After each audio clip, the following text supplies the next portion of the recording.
நேற்று பேசிய அந்த தலைப்புக்கும் இன்று பேசப்போகிற தலைப்புக்கும் தொடர்புண்டு. நேற்று கடவுள் வாழ்த்தாக ஔவையாருடைய பாட்டை சொன்னபோதே வாக்குண்டாம் என்றுதான் தொடங்குகிறார்கள். அப்புறம் நல்ல மனமுண்டாம் என்று வருகிறது. அப்போ முதல்ல வாக்கு, நல்ல வாக்கு, வாக்குண்டாம் நல்ல மனமுண்டாம் அப்படிங்கிறது தான் ஔவையாருடைய பாடல். விநாயக பெருமானுடைய திருவருள் கூடினால் முதலில் கிடைப்பது நல்ல வாக்கு திறன். அப்புறம் நல்ல மனம். இன்னும் கூட ஆழமாக சிந்தித்தீர்கள் என்றால், நம்மில் யாரெல்லாம் மனசை நல்லபடியாக பார்த்து கொள்கிறோமோ அவர்களால் மட்டும்தான் இனிமையாக பேச முடியும். நல்ல மனசுக்காரர்களுடைய வாக்கிலே தான் இனிமை இருக்கும். துஷ்ட மனசுக்காரர்களுடைய வாக்கிலே துஷ்டத்தனம் தான் இருக்கும். அதில் நேற்றைய தலைப்புக்கும் இன்றைய தலைப்புக்கும் ஒரு தொடர்பு இருக்கிறது.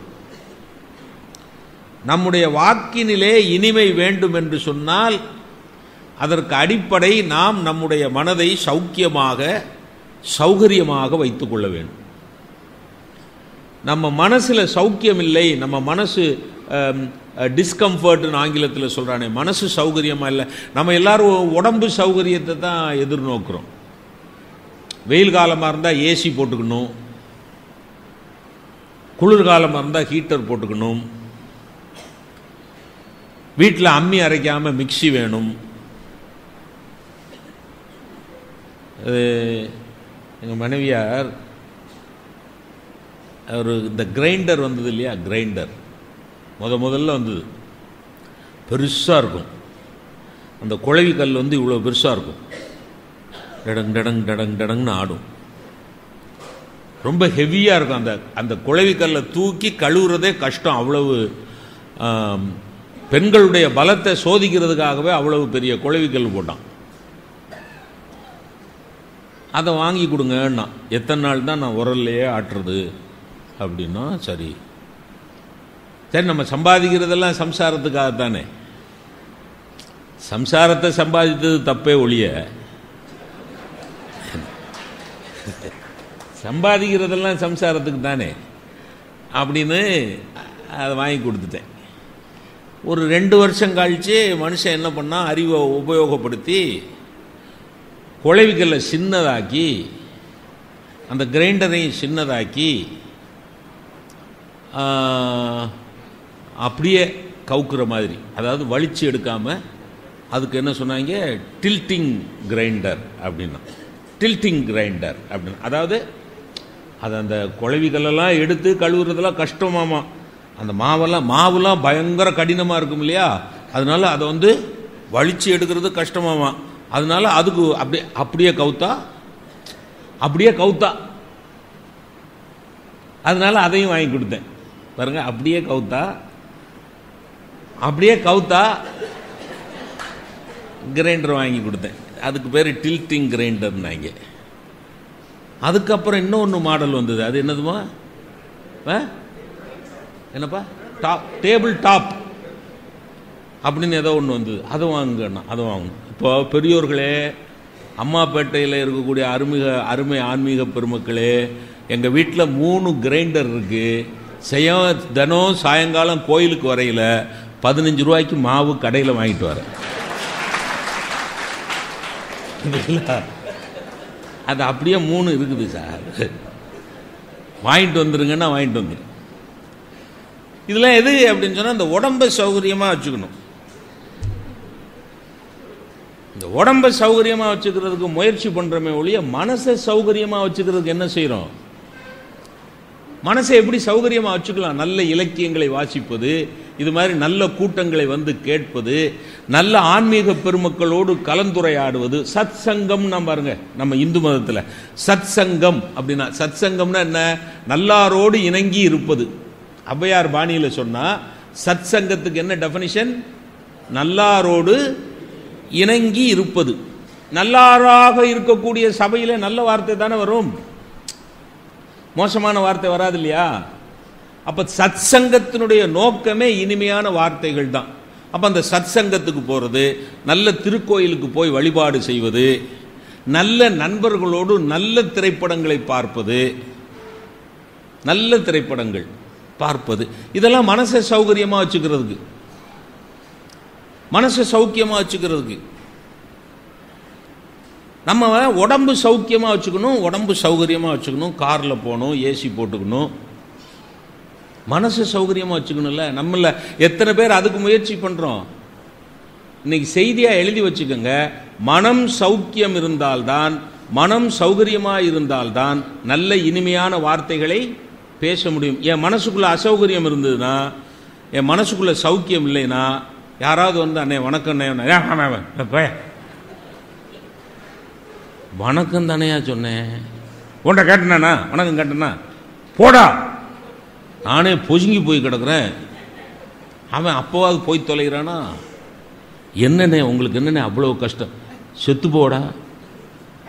ஏன் அந்த வார்த்தைகள் அசிங்கமா துஷ்டத்தனமா வருதுன்னா, என் மனசுக்குள்ள ஏதோ ஒரு துன்பம் என்னை போட்டு கொடையுது, என் மனசுக்குள்ள ஏதோ ஒரு வேதனை கிடந்து என்னை கொடையுது, மனம் அசௌகரியமா இருக்குது. எங்க ரசிக பெருமக்கள்லாம் எங்களை என்ன பாடுபடுத்துவான் தெரியுமா? ஒரு தடவை சென்னைக்கு ட்ரெயினில் போயிட்டு இருக்கேன் சார், ராத்திரி 2 மணிக்கு டாய்லெட்டுக்கு போயிட்டு யூரினேட் பண்ணிட்டு சிறுநீர் கழிச்சிட்டு வெளியே வர்றேன். அவன் சிறுநீர் கழிக்கிறதுக்கு வந்தவன், நான் வெளியே வந்தோடனே என்னை பார்த்து, சார் என்ன சார் இங்க இருந்து வர்றீங்க? சிறுநீர் போயிட்டு வர்ற இவனை என்ன பண்றது? இப்போ ஏதோ நான் ஜெயில இருந்து வர்ற மாதிரி, என்ன சார் இங்க இருந்து வர்றீங்க? நான் ஒருத்தன், இன்னொருத்தன் தென்காசியில் ட்ரெயின் ஏறி ராஜபாளையத்தில் நல்லா தூங்கிட்டேன். மதுரையில் ஒருத்தன் என் கம்பார்ட்மெண்ட்டில் ஏசி கோச்சில் ஏறி நான் இப்படி கை இப்படி வச்சு தூங்கிட்டு இருக்கேன். அப்படியே என்னை பார்த்துருக்கான். நல்லா தூங்கிட்டு இருக்கேன் ஐயா, ஆழமாக தூங்கிட்டேன். அப்படியே உன்னிப்பாக பார்த்துட்டு, சார் சார் உசுப்பிட்டான். நான் உங்கள் பேச்சுனா எனக்கு அப்படி பிடிக்கும் சார் அப்படின்னு சொல்லிட்டு, சார் தூங்க sir, sorry sir, sorry for disturbance, தூங்குங்கன்னா அவன் 2 நிமிஷத்தில் தூங்கிட்டான், நான் 2 மணி நேரமா தூங்கலிங்க. இவனையெல்லாம் சகிச்சுக்கணும்னா ஒரே வழி, என் மனசை சௌக்கியமா வச்சுக்கிறது தான், மனசை சௌகரியமா வச்சுக்கிறது. இல்லைன்னா அவன்கிட்ட சண்டைக்கு போயிடுவேன். ஒன்று சொல்றேன், எங்களை மாதிரி பேச்சாளர்களுக்கு கலைஞர்களுக்கெல்லாம் ரசிக பெருமக்களோடு சண்டை போட்டுட்டோன்னு வைங்க, அவ்வளவுதான், நம்ம மார்க்கெட்டையே குலைச்சிருவான். அப்ப மனம் சௌகரியமாக இருந்தால் வாக்கினிலே இனிமை வரும். அவ்வளவுதான். எனக்கு ரொம்ப நேற்றைக்கு கண்ணதாசனுடைய பாடல்ல இருந்து அந்த வரியை எடுத்தோம், மனசை பார்த்துக்க நல்லபடி.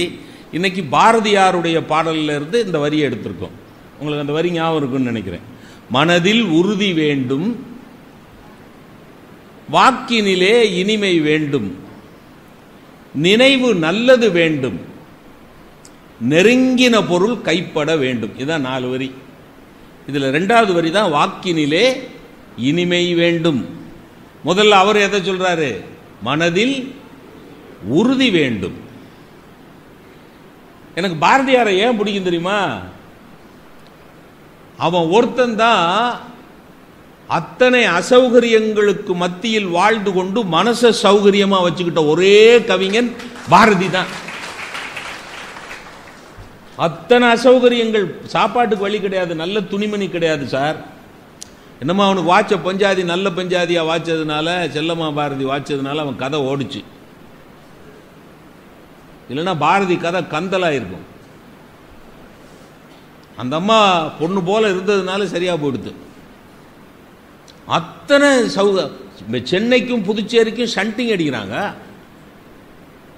இங்க இருந்தா பிரிட்டிஷ் போலீஸ்காரன் அரெஸ்ட் பண்ணிடுவான்னு சொல்லி புதுச்சேரிக்கு போய் தஞ்சம் அடைஞ்சிருக்கிறான். நல்ல சாப்பாடு கிடையாது, நல்ல துணிமணி கிடையாது. அவன் ஜாதிக்காரனே அவனை விலைக்கு வைக்கிறான். ஏன்னா அவன் புரட்சிகரமா சிந்திக்கிறான். கழுதையை தூக்கி தோளில் போட்டுக்கிட்டு அக்ரஹாரத்துக்குள்ள வர்றான். பாப்பானை ஐயர் என்ற காலமும் போச்சேன்னு பாட்டு பாடுறான், விடுவானா? பாப்பானை ஐயர் என்ற காலமும் போச்சே. இங்க பாருங்க, அவன் பிராமணர்களுக்கு விரோதமாக அந்த பாடலை பாடவில்லை. நல்லா கவனம் வச்சுக்கோங்க. தயவு செய்து பாரதியாரை தவறாக புரிந்து கொள்ளாதீர்கள். பார்ப்பானை ஐயர் என்ற காலமும் போச்சேன்னு பாடின பாரதி தான் ஜாதி மதங்களை பாரோம் உயர் ஜென்மம் இத்தேசத்தில் எய்தினராயின் வேதியராயினும் ஒன்றே அன்றி வேறு குலத்தவராயினும் ஒன்றேன்னு பாடினவன். அதனால அவன் ஜாதியம் பேசல. நான் பார்ப்பன ஜாதி, நான் உயர்ந்த ஜாதி, அதனால நீ என்னை ஐயர்னு தான் கூப்பிடணும்னு சொல்ற மனோபாவம் இருக்குது பாருங்க, மனநிலை. அந்த மனநிலையை தான் அவன் கொஸ்டின் பண்றான். பார்ப்பானை ஐயர் என்ற காலமும் போச்சேன்னு விட்டு வைப்பானா? ஜாதி பிரஷ்டம் பண்ணுவான். இவ்வளவு அசௌகரியங்களுக்கு மத்தியில் பாரதியார் வாழ்றார். ஆனா அவர் வாயிலிருந்து வந்த வார்த்தைகள் எல்லாம் இனிமையான வார்த்தைகள். இத்தனை கஷ்டங்களுக்கு மத்தியில் எத்தனை கோடி இன்பம் வைத்தாய் எங்கள் இறைவான்னு பாடுறாயா. முடியுமா? நம்மளால கற்பனை பண்ண முடியுமா? இன்பங்களே இல்லாத ஒரு வாழ்க்கையை வாழ்ந்து கொண்டு எத்தனை கோடி இன்பம் வைத்தாய் எங்கள் இறைவா, நன்றி சொல்றான். இன்று புதிதாய் பிறந்தோம் என்ற எண்ணம் அதை திண்ணமுறை வளர்த்து கொண்டு தின்று விளையாடி இன்புற்று இருந்து வாழ்வீர். யார் பாடுறா? இன்பம்னா என்னன்னே தெரியாத பாரதி, துன்பங்களுக்கு மத்தியில் உழன்று கொண்டிருந்த பாரதி சொல்றார் தின்று விளையாடி. எதுக்கு வழி இல்லை அவனுக்கு, ஆனா அவன் சொல்றான் கவிதையில, தின்று விளையாடி இன்புற்று இருந்து வாழ்வீர். இருந்து வாழ்வீருக்கு கவிதைக்கு அர்த்தம் என்ன தெரியுமா? இறந்த பிறகும் இருப்பாயின்னு அர்த்தம். இருந்து வாழ். இப்ப நாம எல்லாம் இருந்து வாழ்வீர் கிடையாது. நகுலன்னு ஒரு புது கவிஞர் தான் எழுதினார், அருமையா எழுதினார். இருப்பதற்காகத்தான் வருகிறோம், ஆனால் இல்லாமல் போகிறோம். நமக்கு இறந்தாச்சுன்னா நம்மளை யாருமே நினைக்க போறதில்லை. பேரினை மாற்றி பிணமென்று பெயரிட்டு சூரையம் காட்டிலே கொண்டு போய் சுட்டிட்டு, பேரினை மாற்றி ஊரலாம் கூடி ஒலிக்க அழுதிட்டு பேரினை மாற்றி பிணமென்று பெயரிட்டு சூரையம் காட்டிலே கொண்டு போய் சுட்டிட்டு நீரினில் மூழ்கி நினைப்பொழிந்தாரே. இவ்வளவுதான் வாழ்க்கை. நம்ம போயிட்டோம், இறந்துட்டோம், மூச்சு நின்று போச்சு அப்படின்னா body. M Ramachandran MA MPhil Palaniappa ஐயாட்ட நல்ல பேர் வாங்கின பேச்சாளர். மார்கழி பெருவிழால பேசுவாரே, அந்த பேச்சாளரை எப்ப எடுக்க போறீங்கன்னு கேட்க மாட்டான். அப்படியா கேட்பா? சார் எப்போ பாடியை டிஸ்போஸ் பண்றீங்க? அது டிஸ்போஸ் எதையா டிஸ்போஸ் பண்ணுவோம்? குப்பையத்தான் டிஸ்போஸ் பண்ணுவோம். ஆங்கிலம் அறிந்தவர்களுக்கு தெரியும், குப்பையத்தான் டிஸ்போஸ் பண்ணுவோம். எப்போ பாடியை டிஸ்போஸ் பண்ண போறீங்க? அந்த குளத்தங்கரையிலே ஆத்தங்கரையில தண்ணியில முங்கி எழுந்திருச்சானா நம்ம நினைப்பு போச்சு. அதோட நீரினில் மூழ்கி நினைப்பொழிந்தாரே. அவ்வளவுதான் உலகம் நம்மளை நினைவுல வச்சுக்க போறது. பாரதி சொல்றான், தின்று விளையாடி இன்புற்று இருந்து வாழ்வீர். மறைமலையடிகள் மரணமிலா பெருவாழ்வுன்னு ஒரு புத்தகம் எழுதியிருக்கிறார். அந்த டைட்டில் அவருக்கு எங்க கிடைச்சது? வள்ளலார் சாமிகிட்ட இருந்து கிடைச்சது. மரணமிலா பெருவாழ்வு வாழ்ந்திடலாம் கண்டீர். அந்த மரணமிலா பெருவாழ்வு கிடைக்கணும்னா அதுக்கு அடிப்படை மனசௌகரியம். மனசௌகரியம் மனசௌகரியம் இருந்தால் வாக்கினில் இனிமை, வாக்கினில் இனிமை இருந்தால் உலகத்தில் நல்ல பெயர், உலகத்தில் புகழ். புகழ் பெற்ற எந்த மனிதனுக்கும் மரணம் கிடையாது. இதான் அந்த லாஜிக், தர்க்கம். அதனாலதான் எனக்கு பாரதியாரை ரொம்ப பிடிக்கும். அசௌகரியங்களுக்கு மத்தியிலே மனசை சௌகரியமா வச்சுக்கிட்டு அழகழகான கவிதைகளை முத்து முத்தா கொடுத்த ஒரே கவிஞன் மகாகவி பாரதி. அவன் எழுதின வரிதான் இது. மனதில் உறுதி வேண்டும், வாக்கினிலே இனிமை வேண்டும், நினைவு நல்லது வேண்டும், நெருங்கின பொருள் கைப்பட வேண்டும். கடைசி வரியை மட்டும் எடுத்துக்கங்க. நெருங்கின பொருள் கைப்பட வேண்டும். அப்படின்னா நம்ம எல்லாருக்கும் வாழ்க்கையில் என்ன ஆசை? இப்போ ஒரு பையனுக்கு ஒரு பொண்ணை பிடிச்சிருக்கு, காதலிக்கிறான், தினம் சந்திக்கிறான். அவன் மனசுக்குள்ள என்ன தோணும்? எப்படியாவது இவளை நம்ம மனைவி ஆக்கிக்கணும், அப்படித்தானே தோணும். நெருங்கின பொருள் கைப்பட வேணும். சினிமாவில் காட்டுற காதல்லாம் காதலே கிடையாது. அதை பார்த்துட்டு எங்கள் பயலுவோ அதை அடிப்படையாக வச்சுக்கிட்டு கவிதையெல்லாம் எழுதி ஆண்டு மலரில் போடுன்னு கொண்டாந்து கொடுக்குறான். எங்கள் மாணவர்களிடம் தமிழ் கவிதைகள் வரவேற்கப்படுகின்றனன்னு நோட்டீஸ் அனுப்பிச்சோம்னா 15 பையன் கவிதை கொண்டாந்தா 15 காதல் கவிதையாக தான் இருக்குது. ஒரு பையன் கூட சமூக உணர்வை எழுத மாட்டேங்கிறான். அவனுக்கு சமூக உணர்வே இல்லை. இன்னைக்கு எல்லாம் காதல் கவிதை தான். ஒருத்தன் எழுதி கொண்டாந்துருக்கான், மார்கழி மாதம், இந்த மாதம் மார்கழி மாதம் எல்லா வீட்டு வாசல்களிலும் கோலம் போட்டு பூ வைப்பார்கள். அது என்ன, இந்த வீட்டு வாசலில் மட்டும் பூவே கோலம் போடுகிறது? செத்து சுண்ணாம்பா போயிட்டேன். எப்படி அவன் கவிதை எழுதியிருக்கான் பாருங்க. எல்லா வீட்டு வாசல்களிலும் கோலம் போட்டு பூ வைப்பார்கள். அது என்ன ஆச்சரியம், இந்த வீட்டில் மட்டும் பூவே கோலம் போடுகிறது.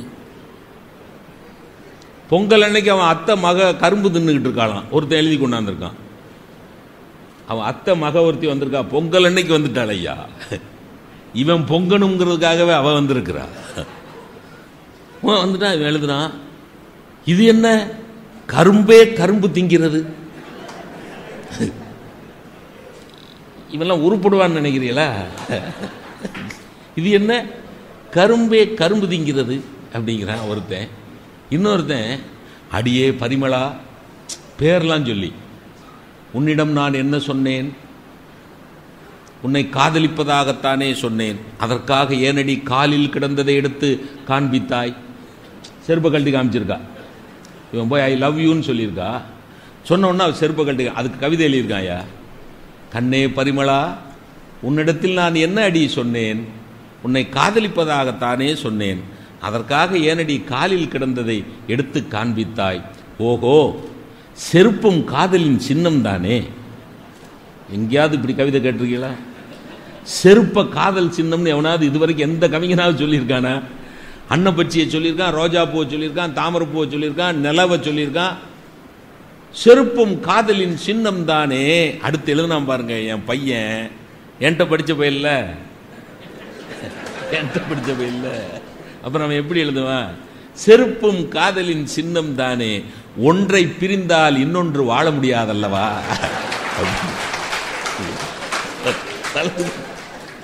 வலது கால் செருப்பு போச்சுன்னா இடது கால் செருப்பை மட்டும் என்ன பண்றது? பெரியார் தான் சொல்லுவாராம், பெரியார் ராமசாமி சொல்லுவாராம், அப்பா செருப்பு எறிகிறவன்லாம் ஒரு செருப்பு எரியாதியப்பா, எரிகிறவன் ஜோடி ஜோடியா எரி, அப்பதான் நான் ஏதாவது அதை வச்சு காசு பண்ணலாம் பாறான். ஒத்த செருப்பை தூக்கி எறிஞ்சானா வலது கால் செருப்பா சேர்த்து வச்சு என்ன ஒண்ணு? அவர் அந்த அந்த அந்த அவர் அவர் அவர் அந்த அவஸ்தைக்கு மத்தியிலையும் அவரு மனசு சௌகரியமா வச்சிருக்காரு பாருங்க. அதெல்லாம் சிந்திக்கணும் சார். பெரியவங்க நாஸ்திகம் பேசுறவங்க எல்லாம் அயோக்கியர்கள் இல்லைங்க. அவங்களுடைய நோக்கமும் சமூகம் தானே. ஆஸ்திகம் ஒரு பக்கம் சமூகத்தை கன்சிடர் பண்ணுறது, சமூகத்தை கருதி வாழ்கிறது என்றால், நாஸ்திகம் ஒரு பக்கம் சமூகத்தை கருதி, ஆஸ்திகத்தையும் நாஸ்திகத்தையும் வைத்துக்கொண்டு வயிறு வளர்ப்பது தான் தப்பு. காதலிக்கிற பையன் என்ன நினைப்பான்? இந்த பொண்ணையே கல்யாணம் பண்ணிக்கணும்னு நினைப்பான். ஒரு இன்டர்வியூக்கு போற பையன் என்ன நினைச்சுக்கிட்டே போவான்? இந்த வேலை நமக்கு கிடைக்கணும்னு நினைப்பான். அப்படித்தானே? ஒரு இன்டர்வியூக்கு போற பையன் இந்த வேலை எனக்கு கிடைக்கக்கூடாதுன்னா போவான். நல்ல கேள்வி கேட்கணும், நான் பதில் சொல்லணும். அதில் கேட்பான் சில சமயம், எஸ் டேக் யுவர் சீட், உட்காந்துருப்பான். 3 பேர் உட்காந்துருப்பான். வாட் இஸ் யுவர் நேம் அப்படிம்பா. அப்ளிகேஷனை முன்னாடி வச்சிருப்பான். அப்ளிகேஷனில் முதல் காலமே என்னது? நேம். எம் ராமச்சந்திரன் அப்படின்னு எழுதியிருக்கோம். இவன் இன்டர்வியூ பண்ணுற முதல் கேள்வி, வாட் இஸ் யுவர் நேம். அவன் என்ன பதில் சொல்கிறது? My name is written in the application சொல்கிறது. அப்படி சொன்னால் வேலை கிடைக்குமா? ஆனால் அவன் சொல்கிறது ரைட்டா தப்பா? என் பேர் அப்ளிகேஷனில் எழுதியிருக்கியான்னு சொன்னால் தப்பா ரைட்டா? ரைட்டு. ஆனால் இன்டர்வியூவில் சொன்னால் தப்பு. ஆன்சர் ரைட்டு, ஆனால் இன்டர்வியூவில் சொன்னால் தப்பு. இன்டர்வியூவில், sir my name is M Ramachandran sir, what is the expansion of M sir, my daddy's name is Murugesan sir, so I am M Ramachandran sir. Oh, it's good. நீங்கள் வர்ற வழியில் படிக்கட்டில் ஏறித்தானே வந்தீங்க? ஆமாம் சார். எத்தனை படிக்கட்டுன்னு சொல்ல முடியுமா? உனக்கு லூஸ் ஆயா? இன்டர்வியூக்கு வர்ற அவசரத்தில் வேக வேகமாக ஏறி வருவேன்னா படிக்கட்டை எண்ணிக்கிட்டு இருப்பேனா? லூஸு மாதிரி கேட்குற? அப்படியா கேட்குறது? சும்மா குத்து மதிப்பாக 35 படிக்கட்டுன்னு அடிக்கணும். அவன் அதைத்தாங்க சோதிக்கிறான். எடக்கு மடக்கா கேட்டாலும் கோபப்படாமல் பதில் சொல்கிறானாங்கிறத தான் அவன் சோதிக்கிறான். இன்டர்வியூக்கு போகிற பையனுக்கு என்ன தோணும்? இந்த வேலை கிடைக்கணும்னு தோணும். வேலை கிடைச்ச பையனுக்கு என்ன தோணும்? நல்ல சம்பளம் ஃபிக்ஸ் பண்ணணும்னு தோணும். நல்ல சம்பளம் கிடைக்கிற பையனுக்கு என்ன தோணும்? பையனுக்கோ பொண்ணுக்கோ வருஷம் இன்க்ரீ. அப்போ நம்ம நினைக்கிறதெல்லாம் நடக்கிறது தான் நமக்கு திருப்தி. நெருங்கின பொருள் கைப்பட வேண்டும். நெருங்கின பொருள் கைப்பட வேண்டும். இந்த நெருங்கின பொருள் கைப்படுவதற்கு 3 முக்கியமான தேவைகள் வேணும்னா பாரதி. நம்ம நினைச்சபடி நடக்கணும்னா 3 முக்கியமானது தேவை. என்னது? நம்பர் 1, மனதில் உறுதி வேணும். Strong mind. மனதில் உறுதி வேண்டும், ஸ்ட்ராங் மைண்ட். வாக்கினிலே இனிமை வேண்டும், ஸ்வீட் வேர்ட்ஸ். நினைவு நல்லது வேண்டும், நோபல் தாட்ஸ். நல்ல அழுத்தமான திடகாத்திரமான மனசு, இனிமையான வாக்கு, உன்னதமான சிந்தனைகள். இந்த 3 இருந்தால் நெருங்கின பொருள் கைப்படும். அதான் அர்த்தம். நம்ம நினைச்சபடி நடக்கணும்னா, நம்ம கைக்கு எட்டினதெல்லாம் வாய்க்கும் எட்டணும்னா, அதுக்கு அடிப்படையான 3 ரிக்குவயர்மெண்ட்ஸ், 3 தேவைகளில் ஒன்று வாக்கினிலே இனிமை வேண்டும். இந்த வாக்குங்கிறதுக்கு என்ன அர்த்தம்? வாக்கு அப்படின்னா தமிழில் ஒரே சொல்லுக்கு பல அர்த்தங்கள் வரும். வாக்கு. அரசியல்வாதி கேட்குறான்ல, மறந்து விடாதீர்கள், மறந்தும் இருந்து விடாதீர்கள், அருவாமன சின்னத்திலேயே போடுமாறு கேட்டு. எங்கள் ஊரில் ஒரு எலெக்ஷனில் முன்னாடி 30-40 சுயேட்சைக்கெலாம் 30-40 சின்னம் கொடுப்பாங்க. அது முன்னாடி நான் காலேஜ் ப்ரொஃபஸராக இருக்கையில் என்னையெல்லாம் ஒவ்வொரு எலெக்ஷன்லையும் ப்ரிசைடிங் ஆஃபீஸராக போட்டுருவான். ப்ரிசைடிங் ஆஃபீஸர்னால் எங்களுக்கு ஷூட்டிங், போலீஸ்காரனை விட்டு சுடு அப்படின்னு சொல்கிறதுக்கெலாம் அதிகாரம் உண்டு. நான் போயிட்டேன், முந்தின நாள் ராத்திரியே வந்துடணும்னு கலெக்டர் சொல்லிவிடுவார். முந்தின நாள் ராத்திரியே போயிடுவோம். எலெக்ஷன் பூத்து பார்த்தீங்கன்னா ஒரு பாடாவதி பள்ளிக்கூடத்தில் வச்சுருப்பாங்க. ஜனநாயக செழுமையை காட்டுறதுக்காக பாடாவதி பள்ளிக்கூடத்தில் வச்சுருப்பாங்க. கூரையெல்லாம் ஒளிக்கிட்டு இருக்கிற மாதிரி இருக்கும். அதில் 2 பேர் நிற்பாங்க, எங்களுக்கு செக்யூரிட்டி. அவங்க கையில் நல்ல பெரிய கம்பு வச்சுருப்பாங்க. எதுக்கு? அவங்க தடுமாறி விழுந்துடாம ஊனிக்கிறதுக்கு. அவங்க தான் நமக்கு செக்யூரிட்டி. எக்ஸ் சர்வீஸ் மேன், பழைய இராணுவ வீரர்களை நிறுத்தியிருப்பாங்க. சின்னம் பார்த்தீங்கன்னா அப்போல்லாம் இந்த இப்படி குத்துறது.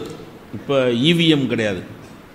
இப்போ தானே இவிஎம்னா எலக்ட்ரானிக் ஓட்டிங் மெஷின். என் ஃப்ரெண்டு ஒருத்தன் கேட்டான், மாப்பிள்ள ஏடிஎம்முக்கு இவிஎம்முக்கு என்னடா வித்தியாசம்னா, ஏடிஎம் தெரியுதுல, இந்த கார்டு போட்டு பணம் எடுக்கிறோம்ல, அது ஏடிஎம்முக்கும் இவிஎம்முக்கும் என்னடா வித்தியாசம்னா, எனக்கு தெரியலையே மாப்பிள்ளன்னு. அவன் சொன்னா, பட்டனை தட்டுன பிறகு பணம் வந்ததுன்னா அது ஏடிஎம், பணம் வந்த பிறகு பட்டனை தட்டினோம்னா அது இவிஎம்னா. எப்படி? பணம் வந்த பிறகு பட்டனை தட்டினோம்னா அதுக்கு பேர் இவிஎம். அந்த இவிஎம்லாம் இப்போ கிடையாது. பெரிய பத்தமட பாய் மாதிரி ஓட்டிங் அந்த வாக்கு சீட்டு இருக்கும். நான் ப்ரிசைடிங் ஆஃபீஸர் உட்கார்ந்துருக்கேன். ஒரு 85 வயசு பாட்டி வந்தா, சின்ன குக்கிராமத்தில் ஒரு பாட்டி வந்தா. போலிங் ஆஃபீஸர் நம்பர் 1 அவர் இந்த மை வைப்பார். அப்புறம் பார்த்தா போலிங் ஆஃபீஸர் நம்பர் 2 ஒரு பெரிய லிஸ்ட் வச்சுருப்பார், ஓட்டர்ஸ் லிஸ்ட். அவர் கேட்குறாரு, பாட்டி உன் பேர் என்ன அப்படிங்கிறார். அந்த வாக்கினிலே இனிமே அன்னைக்கு தான் எனக்கு பாட்டி விளக்கம் சொன்னான். பாட்டி உன் பேர் என்ன? அந்த பாட்டி சொல்கிறா, கிராமத்து பாட்டி, நீ கையில் வச்சிருக்கீங்களப்பா பேப்பரு, அதில் இருக்கும் பாரு. உண்மை தானது பாட்டி, இதில் இருக்கும் பாட்டி, நீ சொன்னா தானே எங்கே இருக்குன்னு பார்க்க முடியும். நான் சொன்னா தான் பார்ப்பேனா, நீ என்ன ஆஃபீஸரு, நீயா கண்டுபிடிக்க வேண்டாம். அவனுக்கு கொஞ்சம் கொஞ்சமாக உஷ்ணம் ஏறுது. யாருக்கு? போலிங் ஆஃபீஸர் நம்பர் 2க்கு. அப்போ நான் தான் பக்கத்தில் போய், வாக்கினிலே இனிமை வேண்டும், கிளவிய கோவப்பட்டு கத்திராதடா, சிக்கலாயிரும்டா. சரி சார், சரி சார், மேனேஜ் பண்ணுறேன் சார். உன் வீட்டுக்காரர் பேரையாவது சொல்லு. சே, நல்ல பொம்பளை வீட்டுக்காரர் பேரை சொல்லுவாரா? அடுத்தாப்புல நிற்கிற பக்கத்து தெருக்காரன், அடுத்தாப்புல வரிசையில் வெளியில் நிற்கிறவன் பக்கத்து தெருக்காரன். அவன் அங்கேருந்து வாசல்லேருந்து, சார் அவங்க வீட்டுக்காரர் பேர் பிச்சைமூர்த்தி சார். அம்மா உன் வீட்டுக்காரர் பிச்சைமூர்த்தியா? ஆமாம், எங்கள் ஊரில் அந்த நாயை அப்படித்தான் கூப்பிடுவாங்கன்னு. புருஷன் பேரை சொல்ல மாட்டாளா? புருஷன் பேரை பிச்சைமூர்த்தின்னு சொல்ல மாட்டாளாமா. பிச்சைமூர்த்தி அவன் புருஷன் பேர். ஆமாம், அந்த நாயை அப்படித்தான் கூப்பிடுவாங்க அப்படின்னா. கடைசி ஓட்டுச்சீட்டை எப்படியோ பார்த்து கண்டுபிடிச்சி, உன் பேர் காளியம்மாவா? ஆமான்னு கண்டுபிடிச்சி ஓட்டுச்சீட்டை கொடுத்தா, அந்த கான்ஃபிடென்ஷியல் பூத், அந்த மறைப்புக்குள்ளே போய் நின்றுட்டு வரமாட்டேங்கிறாயா. 10 நிமிஷம் ஆச்சு, 15 நிமிஷம் ஆச்சு, 20 நிமிஷம் ஆச்சு, வெளியே வர மாட்டேங்கிறா. என் போலிங் ஆஃபீஸர்ஸ்லாம் என்கிட்ட கேட்குறாங்க, சார் ஏதோ டெமோக்ராட்டிக் டெத்து நடந்துட்ட மாதிரி இருக்குது சார்,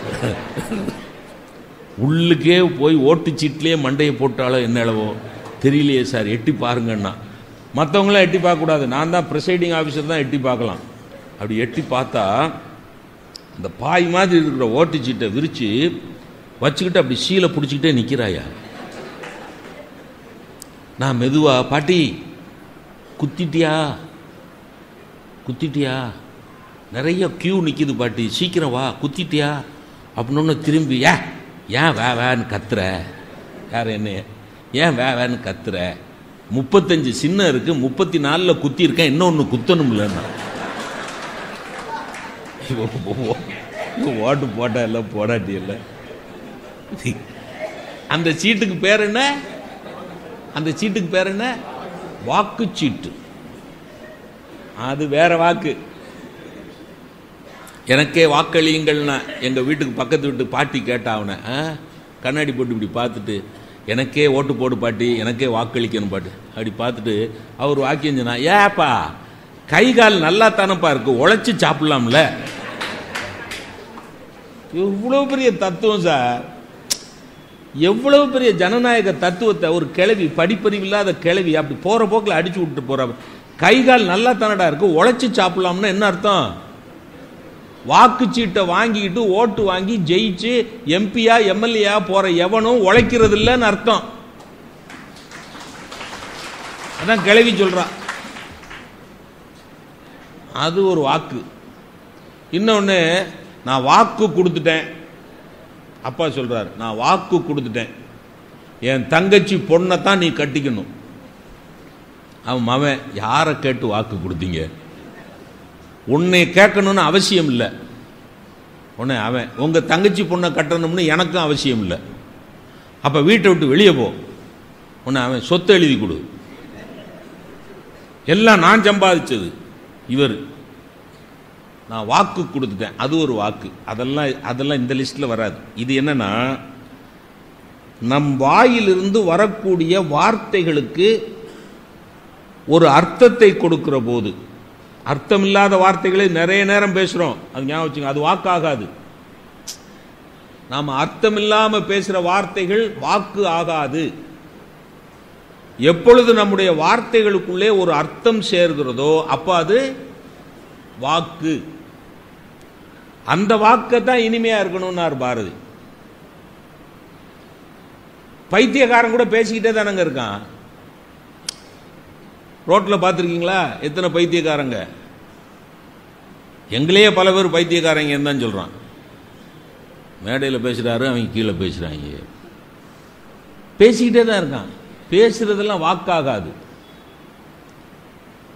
நான் ஆங்கில ஆசிரியன் அப்படிங்கிறதுனால உங்களுக்கு ஒரு சூட்சுமம் சொல்லித்தரேன். ஆங்கிலத்தில் ஸ்பீக் அப்படின்னு ஒரு வார்த்தை இருக்கு, SAY சே அப்படின்னு ஒரு வார்த்தை இருக்கு. தமிழில் சொன்னால் பேசுவது சொல்லுவது, பேசுவது சொல்லுவது, இது ரெண்டும் வேற வேறையா ஒன்று தானா சார்? ஒன்று தானா வேற வேறையா சார்? வேற வேற தானம்மா. பேசுவது வேற, சொல்லுவது வேற. ஏன்னா எதுவுமே சொல்லாம நம்மளால அரை மணி நேரம் கூட பேச முடியும். விளங்குதா என்ன சொல்றேன்னு? இல்ல, முடிஞ்ச வரைக்கும் நான் குழப்பிட்டேன்னா நீங்க ஒரு தெளிவு பெறுவீங்க, அதுக்காக தான். பேசுறவனெல்லாம் ஏதாவது சொல்றானா? இல்லைங்க, பேசிக்கிட்டே இருக்கான். இந்த அரசியல்வாதியே பேசுற பேச்சுக்களை கேளுங்க. நான் ஒரு கூட்டம் கேட்டேன், எலெக்ஷன் கூட்டம் தான், தேர்தல் கூட்டம். ஒருத்தன் பேசுறான், பெரியோர்களே தாய்மார்களே, அதாவது அந்த தலைவர் வர்றதுக்கு முன்னாடி இந்த உதிரி பயலுலையா பேச சொல்லுவாங்க. இந்த அல்லக்கை இருப்பான் பார்த்தீங்களா, அந்த அல்லக்கையெல்லாம் விட்டு பேச சொல்லுவாங்க. அவனுக்கு ஒரு 10 பேர் வந்து துண்டு போடுவாங்க. 33வது வட்டம் காரியமாய் அப்படிமா. அவன் ஏறி நின்றுக்கிட்டு, பெரியோர்களே தாய்மார்களே, நல்ல கவனிங்க, இப்பொழுது நான் இந்த தேர்தல் பிரச்சார கூட்டத்துக்கு வந்ததை நினைத்து மிகவும் பெருமையாக இந்த மேடையில் நிற்கிற இந்த நேரத்தில் இந்த இந்திய திருநாட்டை அலக்களித்துக் கொண்டிருக்கிற ஒரு மிகப்பெரிய பிரச்சனையை உங்களிடத்திலே சொல்லிவிட்டு போகலாம் என்கிற மிகப்பெரிய நோக்கத்தோடு இந்த மேடையில் ஏறினேன். அந்த என்ன விஷயம் இந்த நாட்டை அலக்களித்துக் கொண்டிருக்கிறது என்பதை நீங்கள் அறிய வேண்டும் என்கிற ஆசை உங்களுக்குள்ளே இருக்கிறது என்பதை நான் அறிகிற காரணத்தினாலே அது என்ன விஷயம் என்பதை சொல்லாமல் இந்த மேடையை விட்டு இறங்க மாட்டேன் என்கிற உத்தரவாதத்தை, உறுதிப்பாட்டை உங்களுக்கு கொடுக்கிற இந்த தருணத்திலே தான் என் பெற்றெடுத்த தாயை சிந்தித்து பார்க்கிறேன். என் பெற்ற தாயை சிந்தித்து பார்க்கிற போது என் தாயை கொடுமைப்படுத்திய தகப்பனையும் சிந்தித்து பார்த்துக்கிறேன். என் தாயையும் தகப்பனையும் சிந்தித்து பார்க்கிற போதுதான் என்னுடைய தானை தலைவன் என்னுடைய சிந்தனைக்கு வருகிறான். ஆகவே அந்த விஷயம் என்ன என்று நீங்கள் தெரிந்து கொள்ள வேண்டும் என்பதை நீங்கள் உறுதியாக இருக்கிறீர்கள் என்று கருதுகிற இந்த நேரத்திலே தான் நான் அந்த விஷயத்தை சொல்லாமல் இந்த மேடை விட்டு இறங்க மாட்டேன் என்று சொல்லக்கூடிய இந்த கர்ணத்திலே சிந்தித்து பார்க்கிற போது என்ன சொல்ல வந்தேன் என்பதை சொல்ல கருதுகிற இந்த நேரத்திலே நான் என்னுடைய தாயையும் தந்தையும் வணங்கிவிட்டு சொல்ல கருதுகிற இந்த நேரம் நான் பக்கத்தில் இருக்கவன் சொன்னா, அண்ணே என்னன்னே சொல்ல நினைக்கிறீங்க? அவனை பார்த்துட்டு சொல்றான், இவன் இலை என்ன சொல்றதுன்னு தெரிஞ்சா தான் சொல்லிவிடுவோம். இல்லை, என்ன சொல்றதுன்னு தெரிஞ்சா சொல்லிவிடுவோம்ல, தெரியாம தானே சுத்திக்கிட்டே வர்றேன். சரி, இப்ப இந்த பையன் பேசினானா இல்லையா சார்? இந்த பையன் பேசினானா இல்லையா? பேசினான்ல சார், பேசினா, ஆனா ஒண்ணுமே சொல்லல. அப்ப பேசுறதெல்லாம் வாக்கு கிடையாது. எது வாக்கு? சொல்றது தான் வாக்கு. டெஃபினிஷன் புரியுதா? அது முக்கியம். புரியும். ஒரு தலைப்பை புரிஞ்சுக்கிட்டு தான் பேச்சை கேட்கணும். தலைப்பை புரியாம பேச்சு கேட்கக்கூடாது. பேசுறதெல்லாம் வாக்கு கிடையாது. ஏன்னா பைத்தியக்காரன் பேசுறான், காதலன் லூசு மாதிரியே பேசுறான். பைத்தியக்காரன் பேசுறது வாக்கு கிடையாது. ஆனா அபிராமி பட்டர் பைத்திய மாதிரி பேசுறது வாக்கு. எங்க வாக்கியத்தை புரிஞ்சுக்க. பைத்தியக்காரன் பேசுறது வாக்கு கிடையாது. ஆனா அபிராமி பட்டர் பைத்தியக்காரன் மாதிரி பேசினா அது வாக்கு. புரியுதாங்க நான் சொல்ற பாயிண்ட்? அப்ப வாக்கு என்பது வாயிலிருந்து வரக்கூடிய வார்த்தைகளுக்கு ஒரு அர்த்தம் கொடுப்பது. சில பெண்கள் டெலிஃபோன்ல பேசுறத பார்த்துருக்கீங்களா? பேசிக்கிட்டே இருப்பாங்க சார், என்ன பேசுவாங்கன்னே தெரியாது. ஹலோ, சொல்லுங்க மன்னி, மன்னி சொல்லுங்க.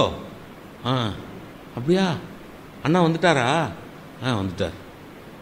போன வாரம் ஆஃபீஸுக்கு போக மாட்டேன்னு அடம் பிடிச்சிட்டு இருந்தாரு, இந்த வாரம் போனாரா? போனார். ஒரு அரை மணி நேரம் பேசுவார் சார். ஒரு வீட்டில், என் நண்பர் வீட்டில் ஃபோன் அடிச்சதுன்னா அந்த அம்மா தான், அந்த என் நண்பரோட மனைவி தான் ஓடி போய் ரிசீவர் எடுப்பாங்க. அப்போ லேண்ட்லைன் மட்டும்தான், செல்ஃபோன் கிடையாது. ஃபோன் அடிச்சதுன்னா என்ன வேலையாக இருந்தாலும் சரி விட்டுட்டு ஓடி போய் அவங்க தான் ரிசீவ் எடுப்பாங்க. அவனுக்கு ஃபோன் வந்தாலும் அவங்க தான் முதல் போய் எடுப்பாங்க. ஹலோ ஹலோ, அவனுக்கு ஃபோன் வந்தாலும் அந்த அந்த ஆள்கிட்ட 10 நிமிஷம் இவங்க பேசுவாங்க. இப்போ எனக்கு ஃபோன் வந்து என் மனைவி பேசினானுங்க, சொல்லுங்கள் சார் ஐயா இருக்காங்களா, ஐயா இருக்காங்க சார், இத்தனாம் தேதி ஒரு நிகழ்ச்சி, சொல்லுங்கள் சார் என்கிட்ட சொல்லுங்கள் சார் அப்படின்னு இவ 15 நிமிஷம் பேசிகிட்டு இருந்தானா அவன் நொந்து போவான்ல, புரியுதா? என்கிட்ட சடார்னு கொடுக்கணும்ல. அந்த அம்மா அப்படி தான் ஓடி ஓடி போய் எடுக்கும். ஆனால் எந்த காலாக இருந்தாலும் 20 நிமிஷத்துக்கு குறையாமல் பேசும். அது அந்த அம்மாவுக்கு வந்த காலாக இருந்தாலும் சரி, வீட்டுக்காரருக்கு வந்த காலாக இருந்தாலும் சரி, வீட்டில் யாருக்கு வந்த காலாக இருந்தாலும் சரி, அந்த அம்மா எடுத்து 20 நிமிஷம் பேசும். ஒரு நாள் டக்குன்னு எடுத்துட்டு 10 நிமிஷத்தில் வச்சிருச்சு.